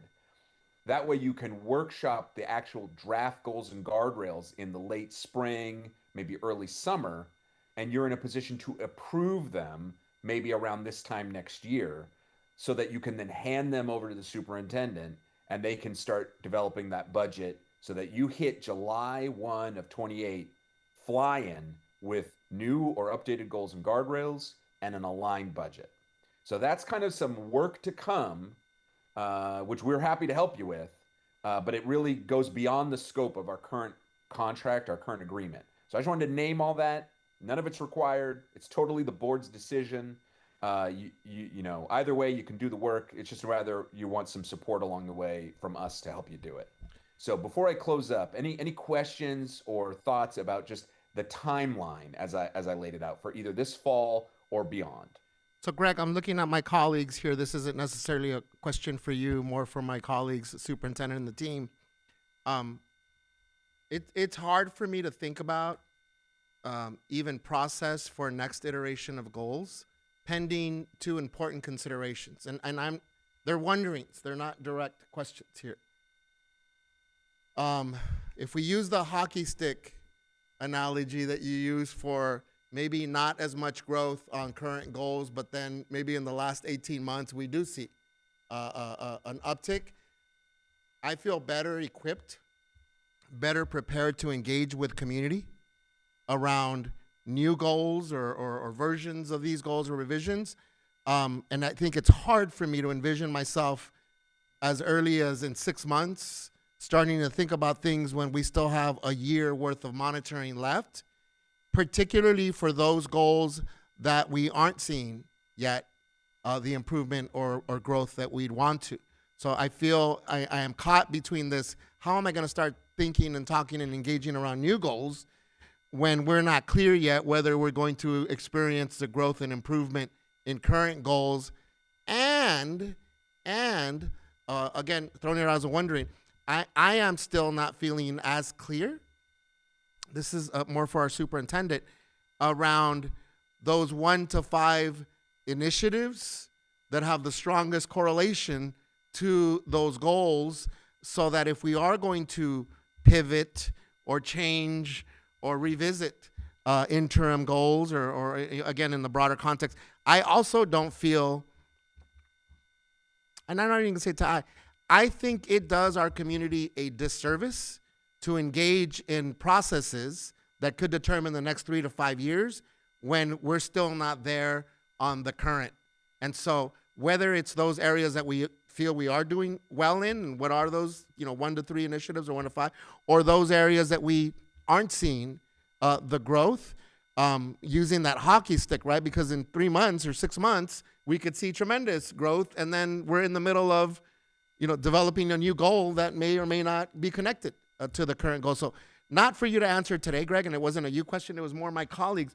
This timeline to me seems a little difficult to stay with, given that this is our first go around on the first 5 years of goals. And so wondering what my colleagues think in terms of getting us on a process of a new cycle of goals when we're still a year and a half, academic year and a half away from figuring out whether our current goals are going to be met and what's working and what's not working. So just putting that out there for my colleagues and the superintendent. I appreciate that, because I too had at least some philosophical concerns, but I want to bring it more to an anecdotal question than it is philosophical, in the sense that in your precedences and working with other school districts, have you ever seen districts choose almost, I'm going to use a sports term, an off season, right? Where they have an opportunity to complete the goals in its entirety and take a year to sit back, assess, review, vamp up for the upcoming season in goals, so on and so forth. And so there is 1 year to either try and meet the previous goals that unfortunately you did or did not meet during the allotted time period, then while also using that time period to start to do a new community assessment, so on and so forth. Just out of curiosity, have you seen anecdotally districts do something along those lines? Just out of curiosity. I haven't. AJ's on the call. He might want to hop in here and offer a take. I'll say, I mean, we definitely see districts all the time operate without goals or guardrails. That happens all the time. Definitely not our coaching. I think the other question is like, if you have other options. The timeline I laid out was just one. You definitely have other options, and it's your call to make. So that just to be crystal clear. So you could listen later in the timeline and do that deep listening later, right? So you have more data as of that later date, on progress to the current goals and guardrails before you go out and listening. You can absolutely push the listening back. Yeah. And then all you're doing at that point is you're pushing back. Well, when are the new goals going to be Right. Drafted? Right. When would they be adopted? And you're giving your superintendent less time at that point to align the budget to whatever you adopt. Right. That's all. Doesn't mean it, and so it just mean it might take another budget cycle or two to really directly align. Yeah. And so again, you're going to be back on the hockey stick journey again in the new cycle. Like Yeah. if you want to get to the acceleration as early as possible in the new cycle, then you got to let your superintendent's going to need access to the information they need as early as possible. So those are the trade-offs. It's not one's not right, one's not wrong, one's not good, one's not bad. They're just those are your choices to make, including the off-season choice, for sure. Yeah, and the only reason why I'm not necessarily proposing this, I'm just more of thinking about all of the potential scenarios from a board perspective, is as we're having the conversation about being focused, right? The undertone of focus, it is removing the conflation of other outside entities while you have your goals being the primary thing. And so I just feel like we would be philosophically contradicting ourselves if we're saying that, hey, these 4 goals are our primary thing, but we're already thinking about the next 4 goals too in the process, And so philosophically, that's where I feel a little uncomfortable on how to move forward with the next steps. And that's why I'd like to hear how other districts have moved in this space. Eric, I just want to confirm. I'm not hearing from you not moving forward with the pathway that we've carved out around SOFG, but more the timing Correct. of it, right? And I want to reiterate, I'm not trying to say I don't want to do this work moving forward anymore. We need to shift courses, but more when these processes around timelines take place. Absolutely. Yeah. So we're saying the same thing. Yeah, and I think we're saying the same thing too. I offered you one version. It'll be your timeline. If we can help you, if we can help you at a future meeting discuss those different timeline options or facilitate your discussion, so you all can decide what will work best for Long Beach. That we're happy to help y'all. It's completely up to you as the board. How you want to handle it. And what you think will work. And I agree that your spidey sense is tingling correctly. You don't want to confuse community. So whatever you do, you want to be crystal clear, about what your current goals are doing and progress to current goals versus listening for the future. Like at some point those things might overlap, but maybe they overlap very briefly. Maybe they overlap for a long time. Maybe they don't overlap at all. No matter what, you're always going to want to be crystal clear about what you're doing. So I think with that, you all have another agenda item on this meeting. So I want to pass it back to you, Madam Chair. But just reminder, board members and staff, call us up. We're happy to answer questions in between board meetings. So you don't have to get all your answers here. We're always happy to do a quick session, one-on-one or one-on-two. So reach out. Okay, I think before we let you go, we have a question. Yeah. I think this is a question of board leadership, that what's happening is that at any given moment in time, we don't know if there's going to be federal money, and if there is, how much is there going to be, how about state money, and we do have goals, and we've spent the last year trying to have workshops by each of the board members about how people feel about those goals. I don't know what people's experience with that is, but I don't think it's been very illuminating.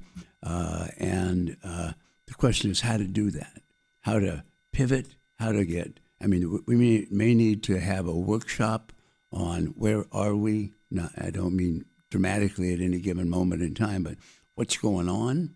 And that's a board leadership issue. And we can try and put it into, okay, we're going to do this. At this moment, we're going to do this.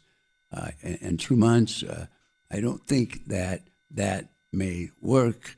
I think we're doing good things, but we have to be able to pivot and say, hey, this is new, or we've got to respond to this, and this is what we're looking forward to, and that has to be built into what it is that we're doing. And I think that's going to come with a conversation on how we want to go forward, whether we want to start in the winter and spring and thinking about the process for adopting new goals, whether that means going right into a listening with our communities, or whether it's we choose to take a little bit of a break so that we can see how our progress is on the current goals before we move into next goals. So I think that conversation or conversations will be happening most likely in the next few months, I would say. Yeah, and Madam Chair, I would say actually that the community check-ins to me have been extremely illuminating, and that's why I want to be thoughtful in how and when we move forward with it. Thank you for that. Well, unless there are any other questions or comments, thank you very much. Greg, Megan, and possibly AJ. I don't know because I don't see the whole screen, but thank you very much for your guidance and direction and coaching. We really appreciate it. So thank you. Have a good evening. Okay. Much. And I'm sorry. Okay. This is the problem with with Zoom and having people join online. There's a delay in the audio, and so it makes it a little awkward at times. But in order to keep us on schedule, I'm going to go right into our next business item. If you need to get up and have a little break, feel free to do that. But we're going to go right into the next item because we have a closed session meeting at 3:30, and we really need to adhere to our schedule. But I am very excited today to hear from our facilities people because we have a wonderful update and report. So without any further ado, I'm going to turn the meeting over. Thank you so much. Members of the board, Superintendent Zaid, senior team, our wonderful community who's tuning in, taking interest in what's going on in our building program, and a shout out to our facilities team who's also tuning in, really to see the fruits of their labor and all the project work that me and Tracy get to highlight and show off. It is the work that they're all working on, right? So we're really happy to be here this afternoon. Our agenda can primarily, even though you see 5 bullet points up here, our agenda is really broken up into 2 larger chunks. Tracy is going to handle the bulk of this presentation as she's the one spearheading the building program and doing so under what I would describe a record year, by the way. So, and record by every measure. Number of projects completed, type of project completed, total dollar value in terms of expenditures. When you compare that to some of the major years we had early in the Measure E days, that's saying quite a bit. And that's saying quite a bit for Tracy, who will not give herself kudos, who's doing this in her first year as director of the department as well. So really props to Tracy and the entire facilities team for everything you're about to see this afternoon. So Tracy's going to highlight the projects, the happenings over in the building program. She's going to spend a good chunk of time describing what we kind of coin a shift from Measure E projects to Measure Q projects, and it is significant. With Measure Q, we were afforded the ability to get into different project types, right? If we think back to Measure E, the primary focus, absolute focus, was HVAC install, and along the way, as we describe, as we were under the hood, we addressed things like accessibility, infrastructure needs, tech needs, things of that sort in classrooms. With Measure Q, if you recall, there's 10 project priority buckets, and they're different buckets, right? So Tracy's going to spotlight a whole lot of that, and it means quite a bit to our schools and our program.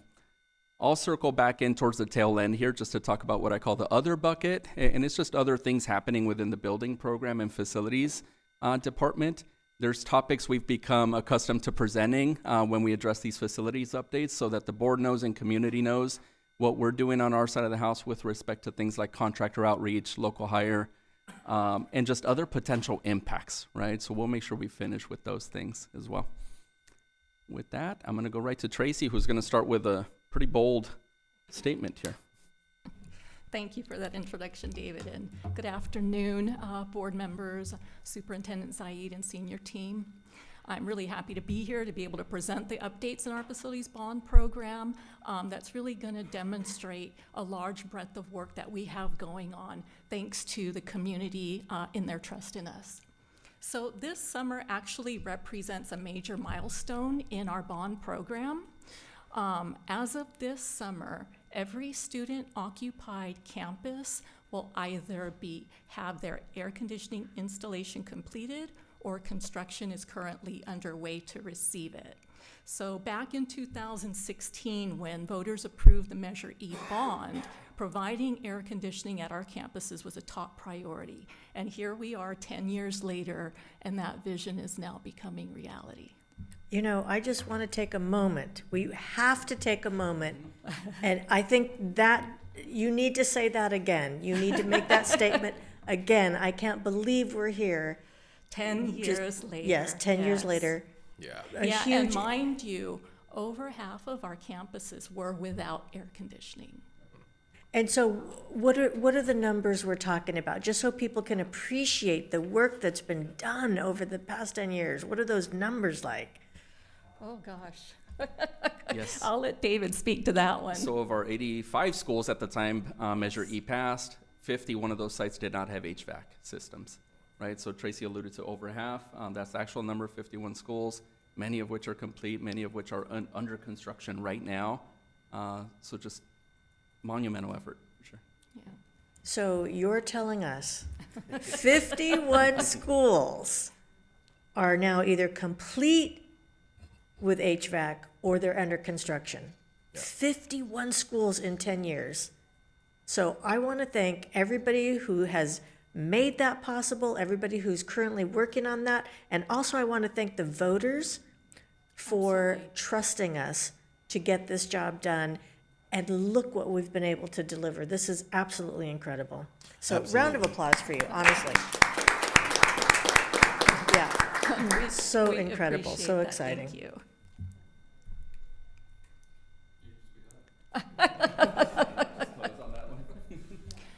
So, as you can see on this list, we have several projects starting this summer, this year overall, including our HVAC projects at Henry Elementary and Sato Academy, as well as our modernization at Stevenson Middle School, which is one of our first projects where we're going to go back in and replace the end-of-life HVAC systems at that campus. This list really demonstrates the scale of projects that we have going on. And you can see for 2027, it's going to be probably one of our biggest years yet with all of these modernizations that we have starting, including kicking off the work in the Poly High School transformation. That's going to start with the parking and drop-off upgrades along Jackrabbit Lane. Additional projects that we also currently have in construction. There's more. Many of these that are going to be completed in the next year, including the Jordan High School Gymnasium, an aquatic center, and the new 3-story CTE classroom building at Poly High School, as well as you see some of those finishing off HVAC projects. So this really demonstrates that we're doing more than just modernizing our aged facilities. We're really improving the campuses to support the next generation of students and learning.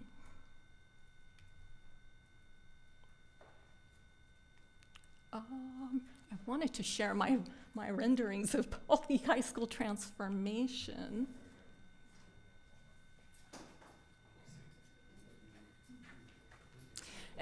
And really just some of these renderings you have already seen already. Maybe they just but- need to do one more click.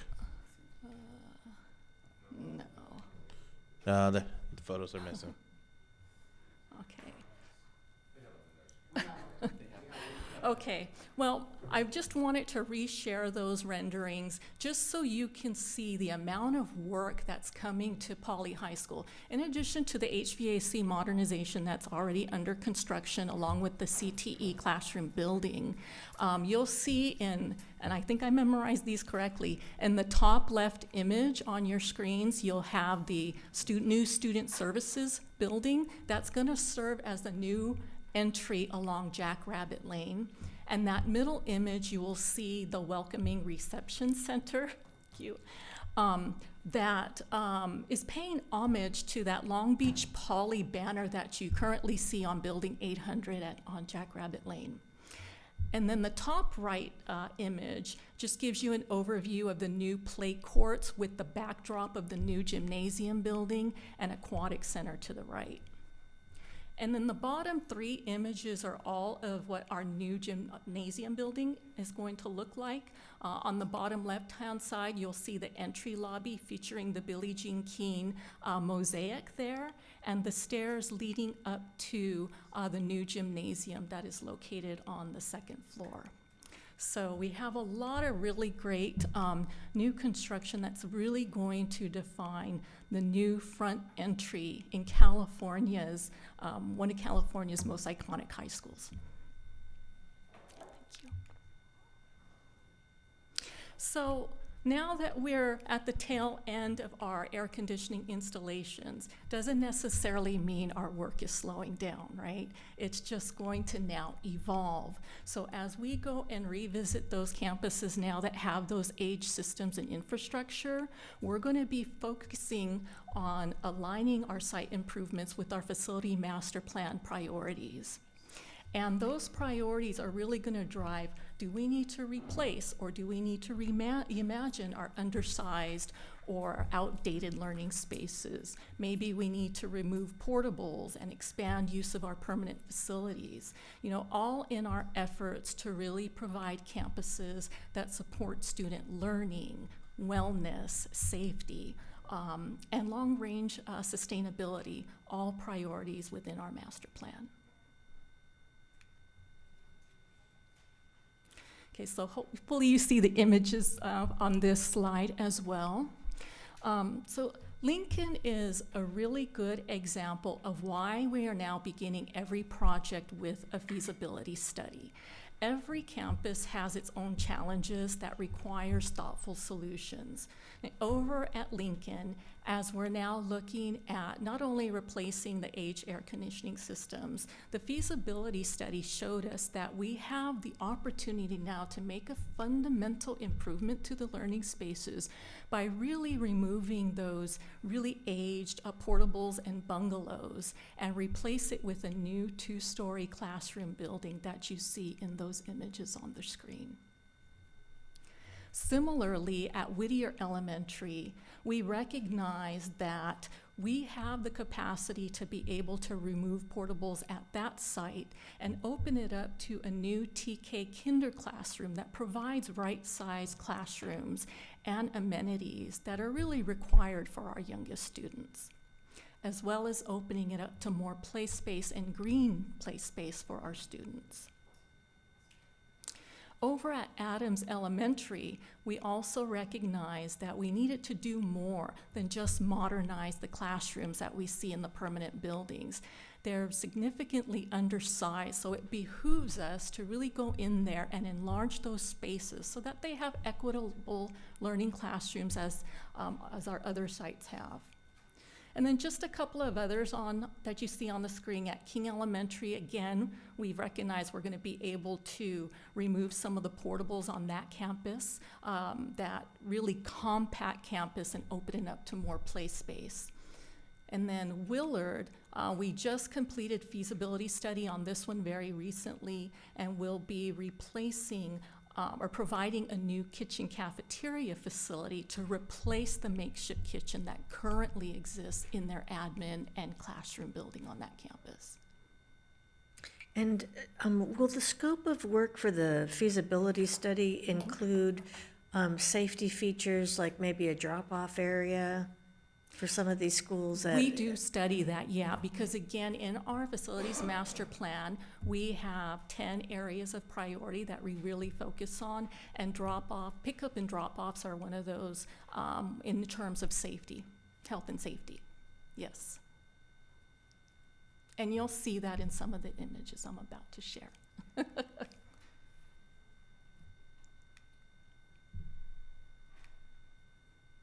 Oh, technology problem.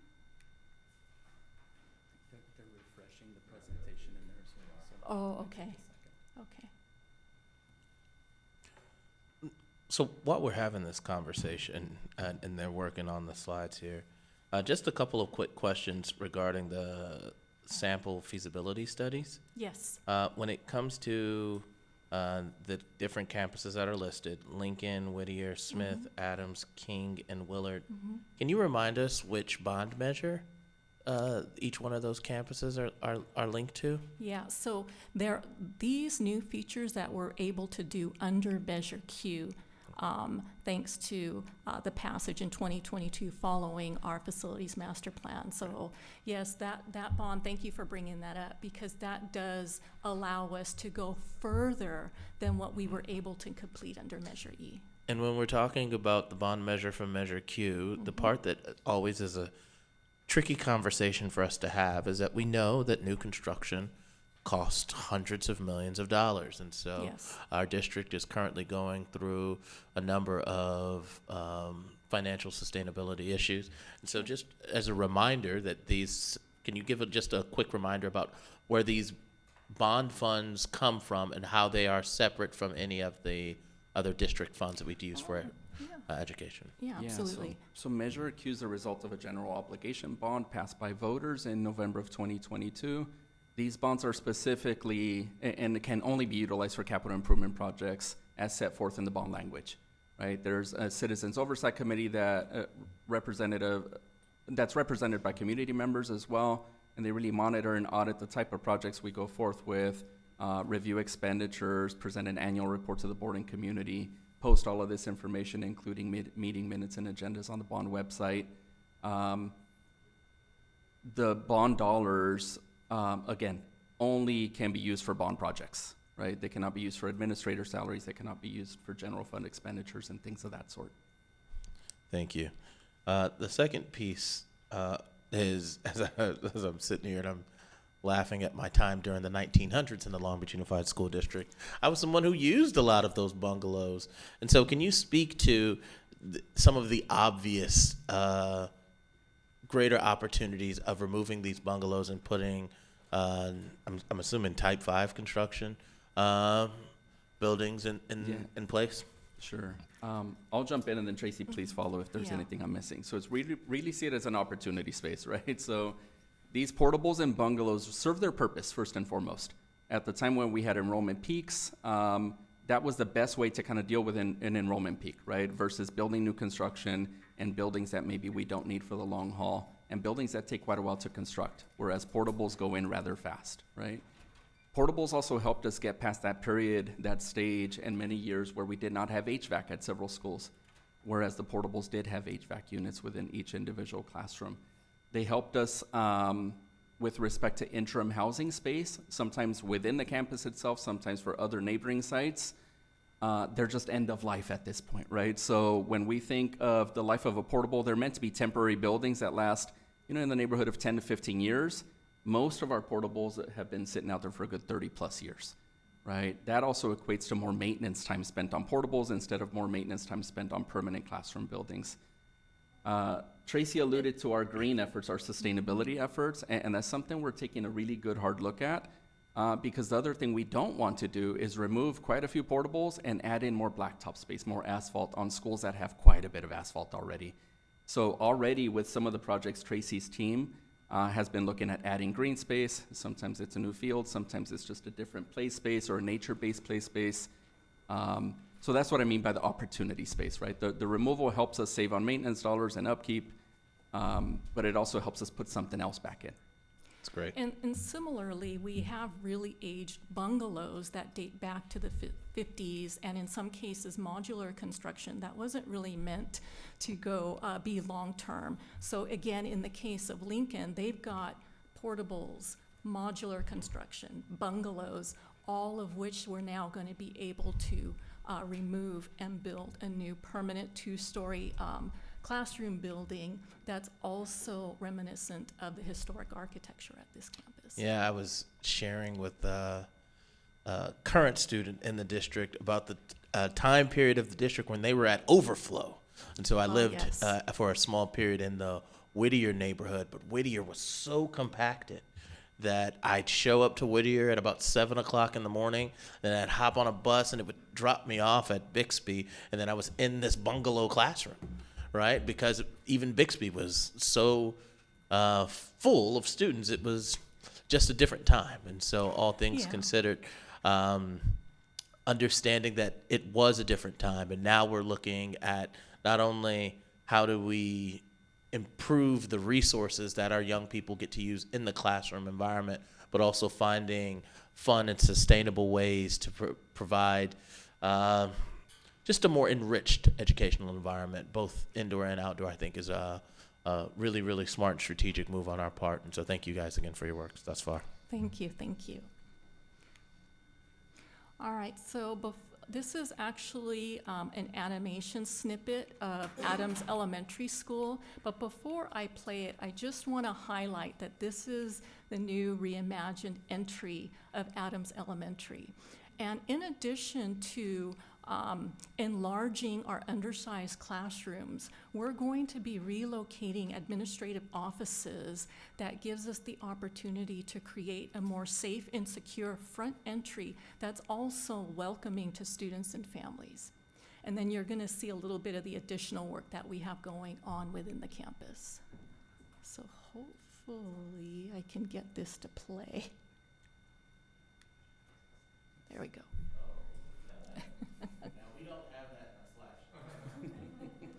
And this too is a very nice historic campus, and that entry really plays to that.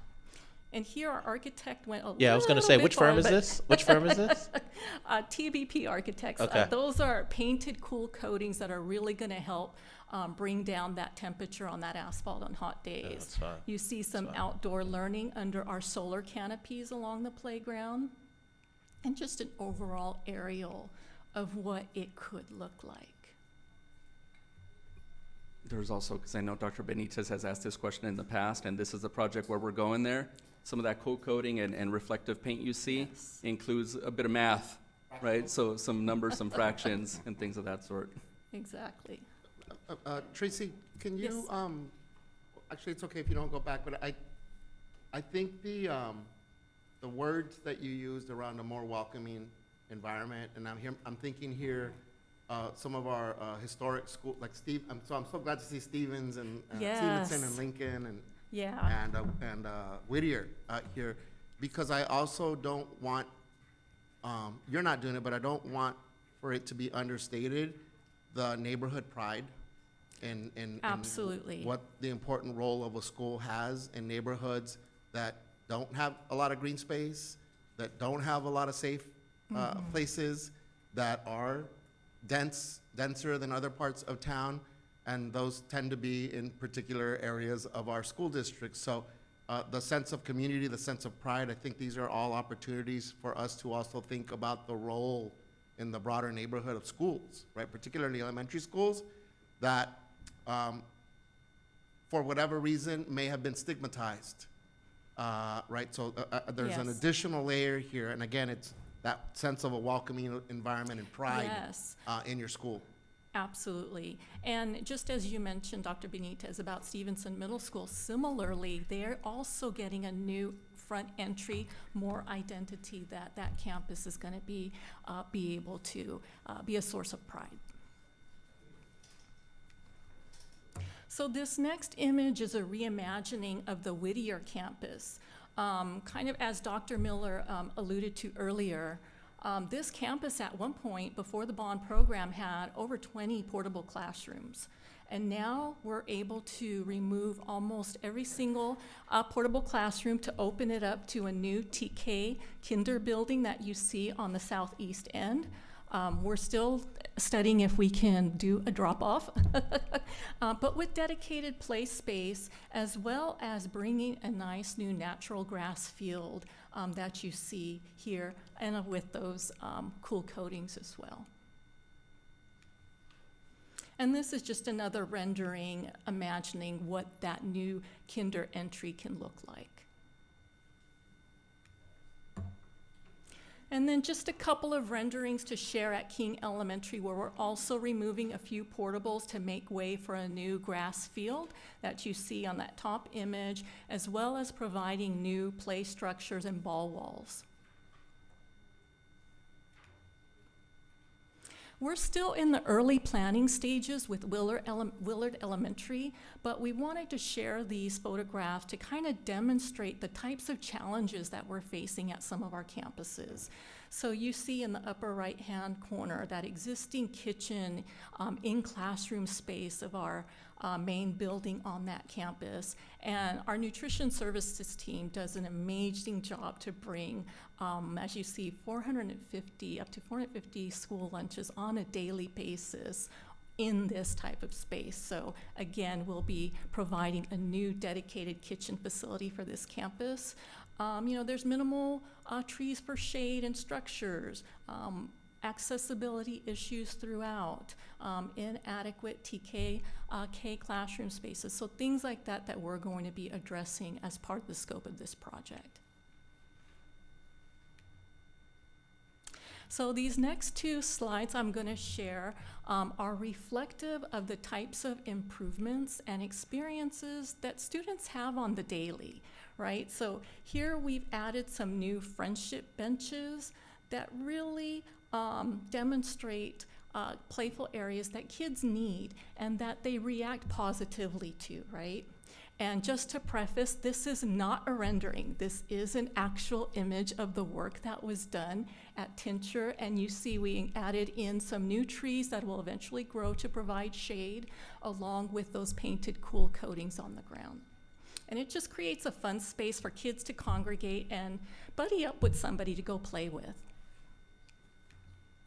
And then here's another overview of the new play structure that was installed under our bond program, and a new outdoor learning classroom with a shade structure and some concrete benches that's strategically located adjacent to that classroom building, where any one of those classrooms can readily come out and have their education under that space at any given time. And these are just a couple of more images. Marshall Middle School is currently under construction, and we're putting up some more canopy space. On the left-hand side in particular, that's a new canopy that's gone up, along with some new concrete benches and area near our band building. As we were going through planning, our teams recognized that students were going out to this undefined grass area to go and practice their instrument playing.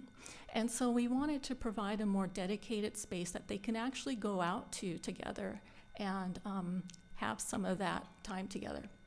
And then that middle image, we have relocated the PE classroom, where you see kind of in the center that roll-up door that they're now going to be able to open up and expand their indoor learning outdoors under that new canopy.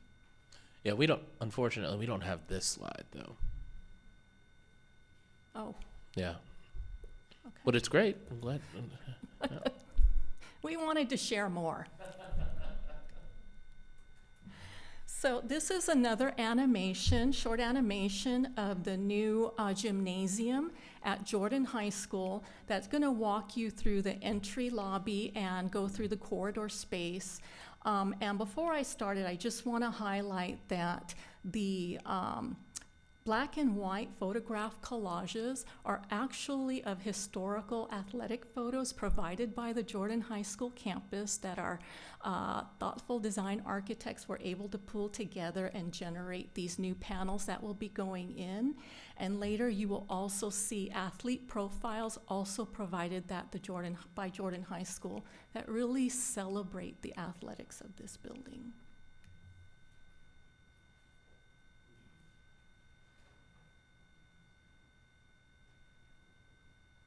I'm really super excited about this one because when I came into the district early on as a program support consultant, I started out with, in 2014, with some of the first phases of construction.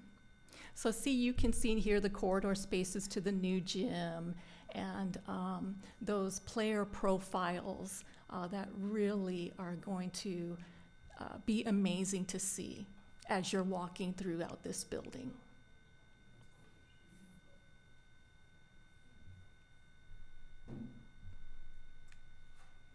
And then this is just a short video of some of the construction that's happening over the aquatic center at Jordan High School. And you can really start to see the pool take shape in here. And you see the construction team is really diligent in their efforts to, as you see the watering there, that's just to help manage the dust control when you have moving equipment around. And I will give a plug to the contractor because our construction manager on this project, who has done several projects for us throughout the years, really commended the construction team at this site for their safety. And the methods that they take to ensure that they keep a clean site as well. Yeah, I got an opportunity to attend an event this weekend that's just outside of where the gymnasium construction's happening for the 9th District's Uptown Jazz Festival. And so I couldn't help but be a little concerned because I know how active that site is, and I was concerned about, don't get me wrong, it's dust next to a park, so I guess that you're fine, but I was like, is it going to be this big eyesore of a construction site that's going to be the backdrop of Morris Day in the time? You know, you don't want to mess up Morris Day's set here. But all things considered, the level of thoughtfulness that they put to cover some of the scaffolding looked like a very well kept and managed site. Yes. And so once again, definitely a big kudos. You brought up an important part to Jordan's gymnasium that I did have some curiosities on, and maybe David, you can give me some clarity on this one, is that when it comes to the naming of our facilities and spaces, I know that we're currently going through a series of work around that. I know that previously that gymnasium was named after the longtime historic basketball coach for Long Beach Jordan and Ron Massey. All things considered, when we're talking about campus naming, we're talking about the entire schools. Is the building naming component still part of that process, or is it individualized? I'd just give them some little bit of clarity there. Sure.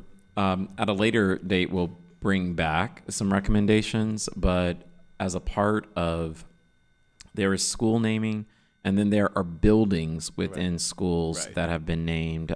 One of the most recent was the Jim Petrie Auditorium at Longfellow, in which a committee got together within the community and then brought to the board a recommendation for that naming. So when we're talking about a building within a school, there is a provision that allows the community to bring forth a name or a recommendation. Dr. Brown, would you share anything differently? Okay.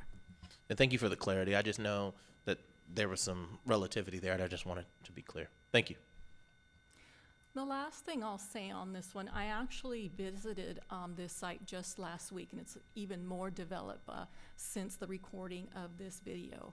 But as I looked at the framing of the new entry of that building, I was really struck by how transformational this is going to be. And not only just for the athletics program and the students, but I think just again as a source of pride for the Jordan community.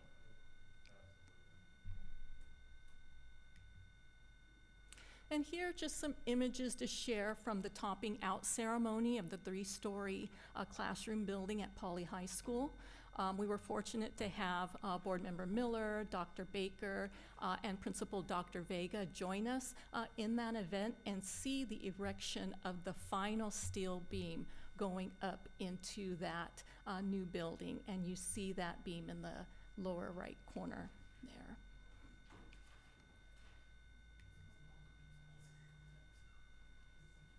So before I get into some of the industry impacts, I really just want to share some information about the photograph that you see on the screen here. This is a photograph of our summer interns from our various high schools that have been serving in our facilities bond program for the last several weeks. I really have to give kudos to our senior program manager, Ferdos Fazeli, who has done another year of putting together a stellar program of learning for our interns. They've been able to spend days out with the construction teams over at Pauley High School and the HVAC projects, construction for HVAC and the new building, as well as spending time out with the construction team at Jordan High School. They've met with architects, engineers, heard their leadership stories. They even recently visited a steel mill to see how that work is done. I've never even visited a steel mill, so.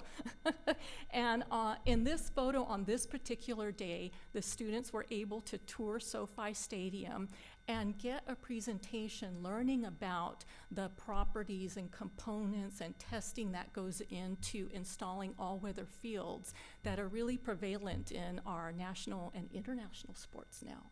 So, very excited to share that. I was going to say, I recognize at least 2 of these young ladies. The part that I also want to give you kudos on is that when we're talking about the space of architecture, construction, and engineering, it is probably commonly known that is predominantly a male-dominated field. And so to have internship opportunities and to make sure that it's not as male-dominated, because a lot of these jobs aren't, there's a lot of misinformation about the folks who can perform these opportunities. And so to have a large representation of females in this program is another kudos to you all. Thank you. So getting back to our presentation, it's been encouraging for us to see that construction costs are seemingly starting to stabilize in certain areas, but there are still some challenges, outside challenges that continue to impact our work, particularly with staff shortages over at Division of the State Architect, Southern California Edison, as well as the priorities that they're mandated, right? So for instance, you know, they've suffered some retirements that are, as we know, aren't always easy to fill and in a quick time frame. And to DSA LA's credit, there are several regional offices throughout the district to review school projects for approval, but the LA office in particular handles over 50% of the total load of projects in California. So that gives you a sense of, you know, our timelines can be a little bit longer in the review and approval process. And then both DSA and SCE were mandated to prioritize on the rebuilds of those schools that were impacted by the LA wildfires. Additionally, we've got neighboring districts with their own facilities bond programs, right? So they're trying to do what we're doing. We're going after the work all at the same time, because it only makes sense when kids are out on summer break to get that construction going. So we've got a little bit of competition there with our neighbor districts. In addition, you know, we have the Olympics are coming. And so we've got outside construction with this, not only City of Long Beach, but City of LA that can have an impact not only on the labor pool, but even the traffic patterns that could impact our own construction sites. We've been very grateful to the city of Long Beach, who is now partnering with us, along with Long Beach City College and the Cal State universities, on the upcoming work for the 28 Olympics, and keeping us abreast of the street improvements that they're doing so that we can plan around that work. And also keeping us abreast of the upcoming construction moratorium for the Olympics. So we appreciate that sharing. That's going to allow us to minimize those construction impacts. All right, and here, given the breadth of our work, you know, we're trying to be out there to get as much visibility on our projects, particularly when it comes to bringing our local skilled and trained workforce, right?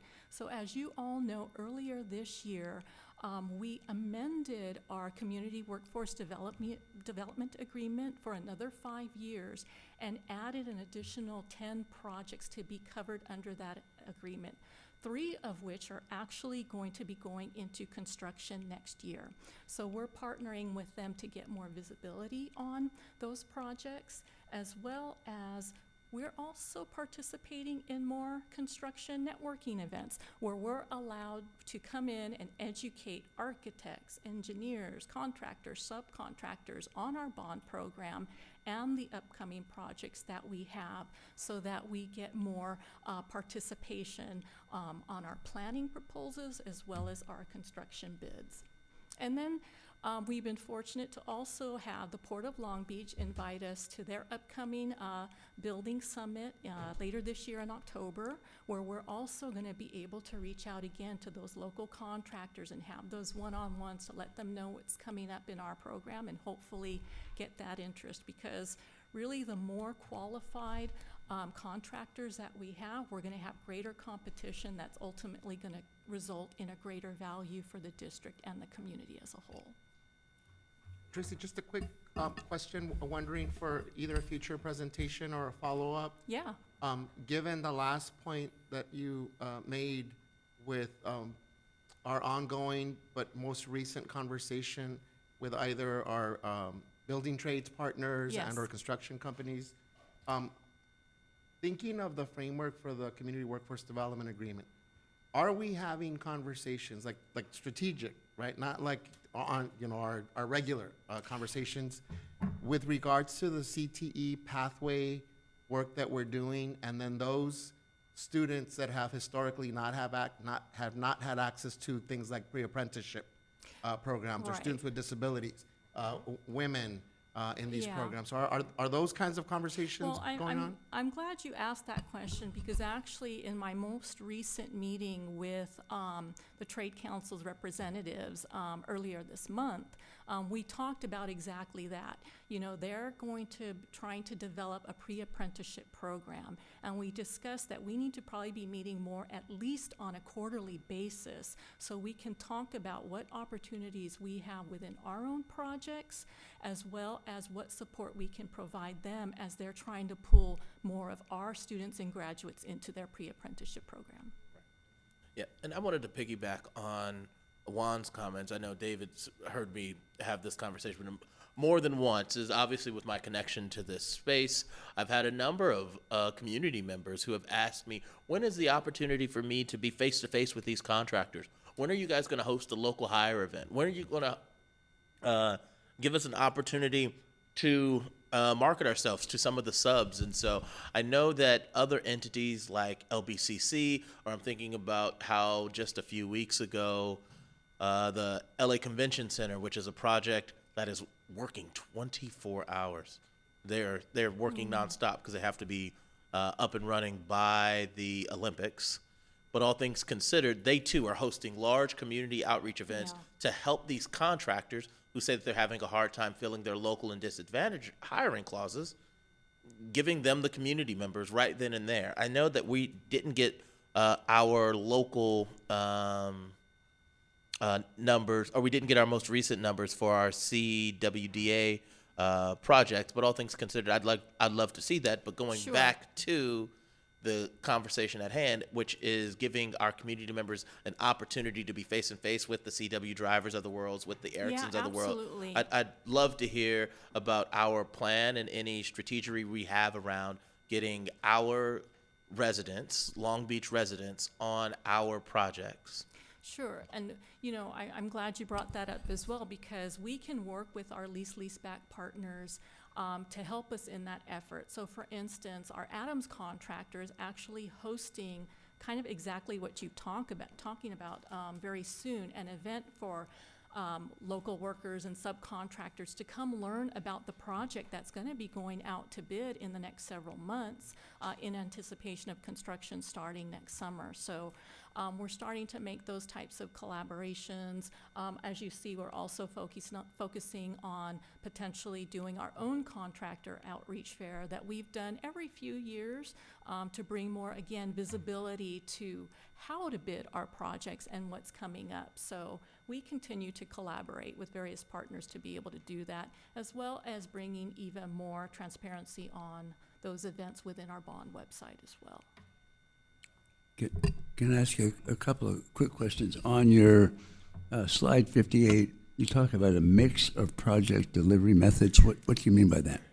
Yeah, so we continue to utilize a mix of project delivery methods. So the majority of our large-scale projects have been very successful under the lease-back construction delivery method. That allows us to bring the contractors in during the planning stage so they can help us plan out how to phase this project. What are some of the challenges that maybe we aren't seeing on the design side that the contractor does? Coordinating construction logistics, helping us to see what the construction schedule is going to look like down the road so we ensure we're completing our projects in the time that we say we are. But we also utilize the traditional design bid build delivery method for some of our smaller projects like our all-weather fields at our middle schools.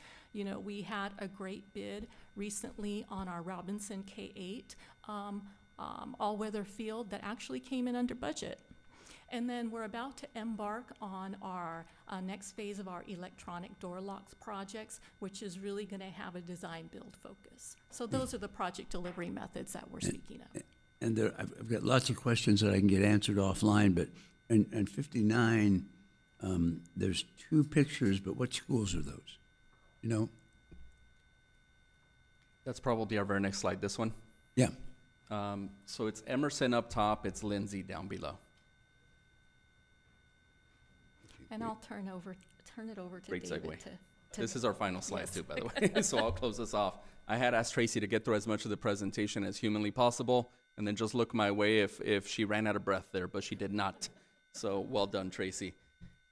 So there's a few things I did, kind of in the spirit of turning it over to Tracy, because I was so excited about everything she was going to spotlight and highlight with respect to the building program. I did miss a few big numbers, and I want to leverage those now and kind of announce those now.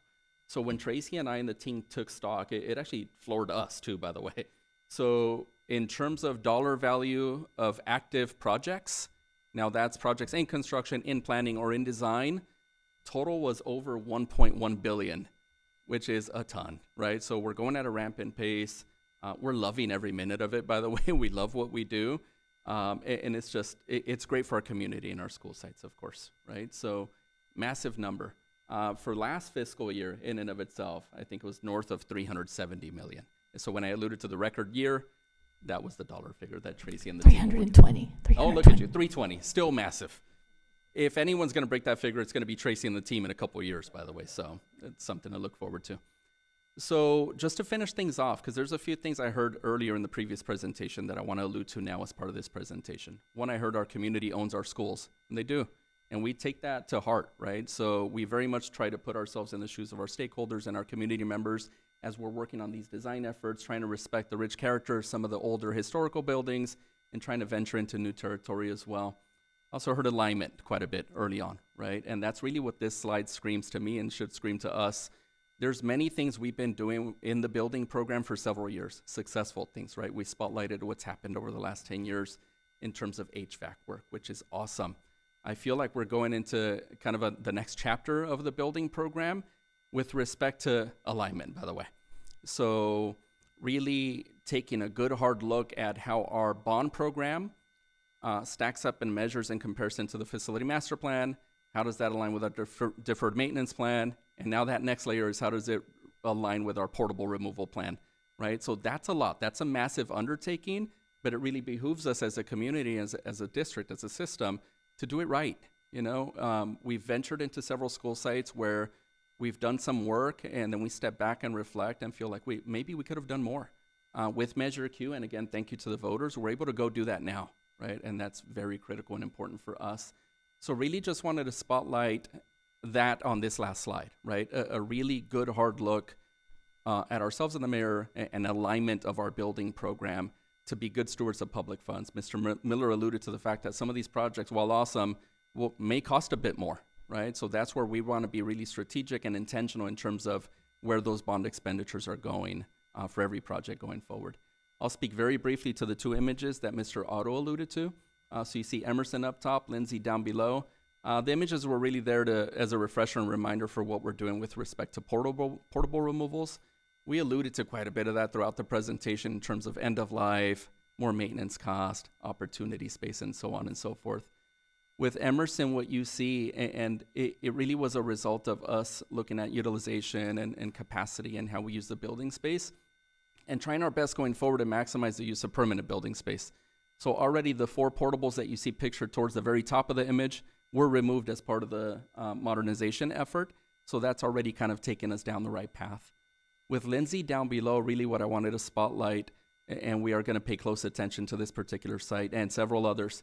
What you see is in some cases, these portables came in year after year or over the span of several years, and they were just kind of positioned maybe in non-ideal places on the campus. So what you see pictured here is kind of right at the dead center of the campus, which limits our line of sight for supervision and student access to be able to play and participate in different things on the campus.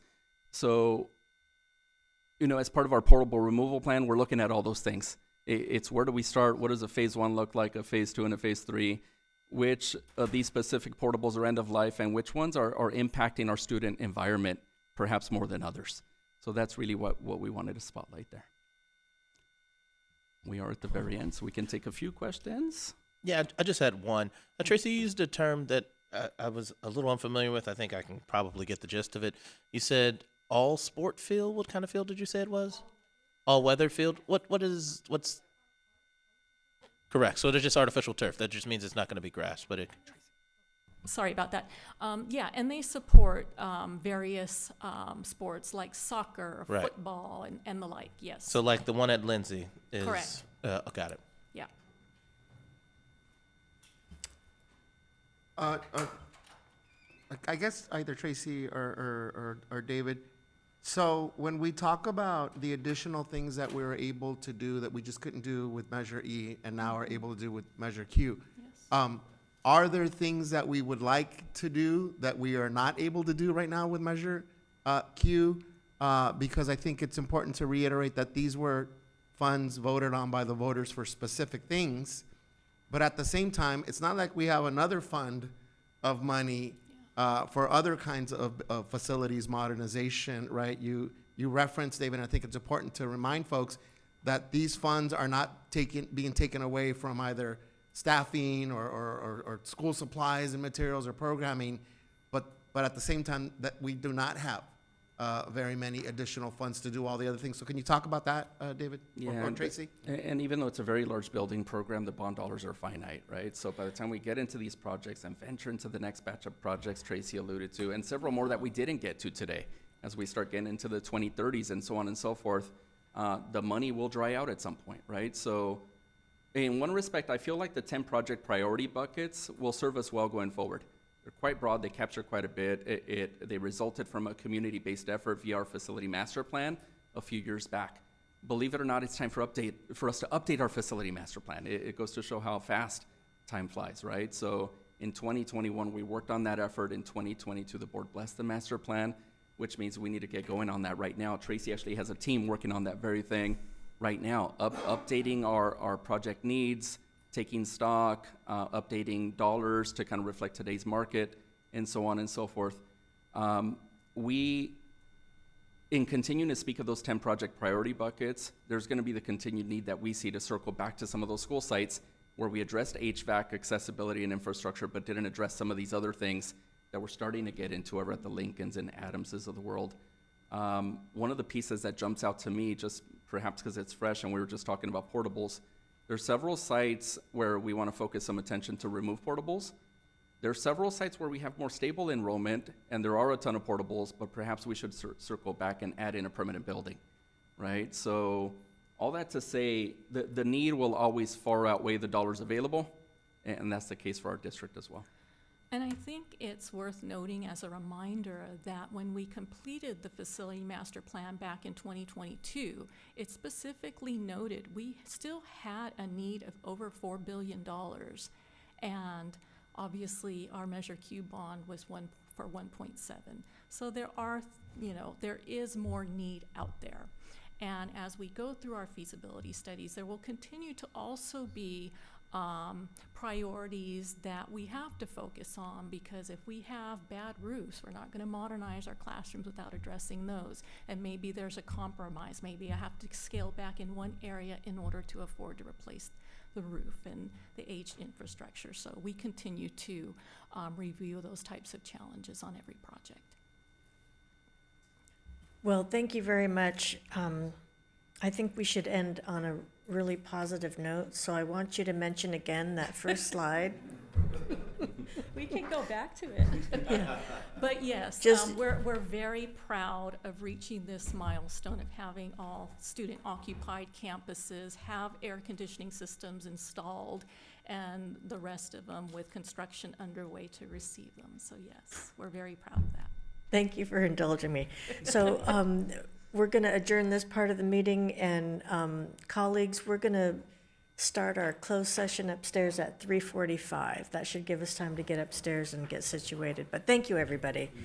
And then our next public meeting, of course, is 5 o'clock in this room. Thank you.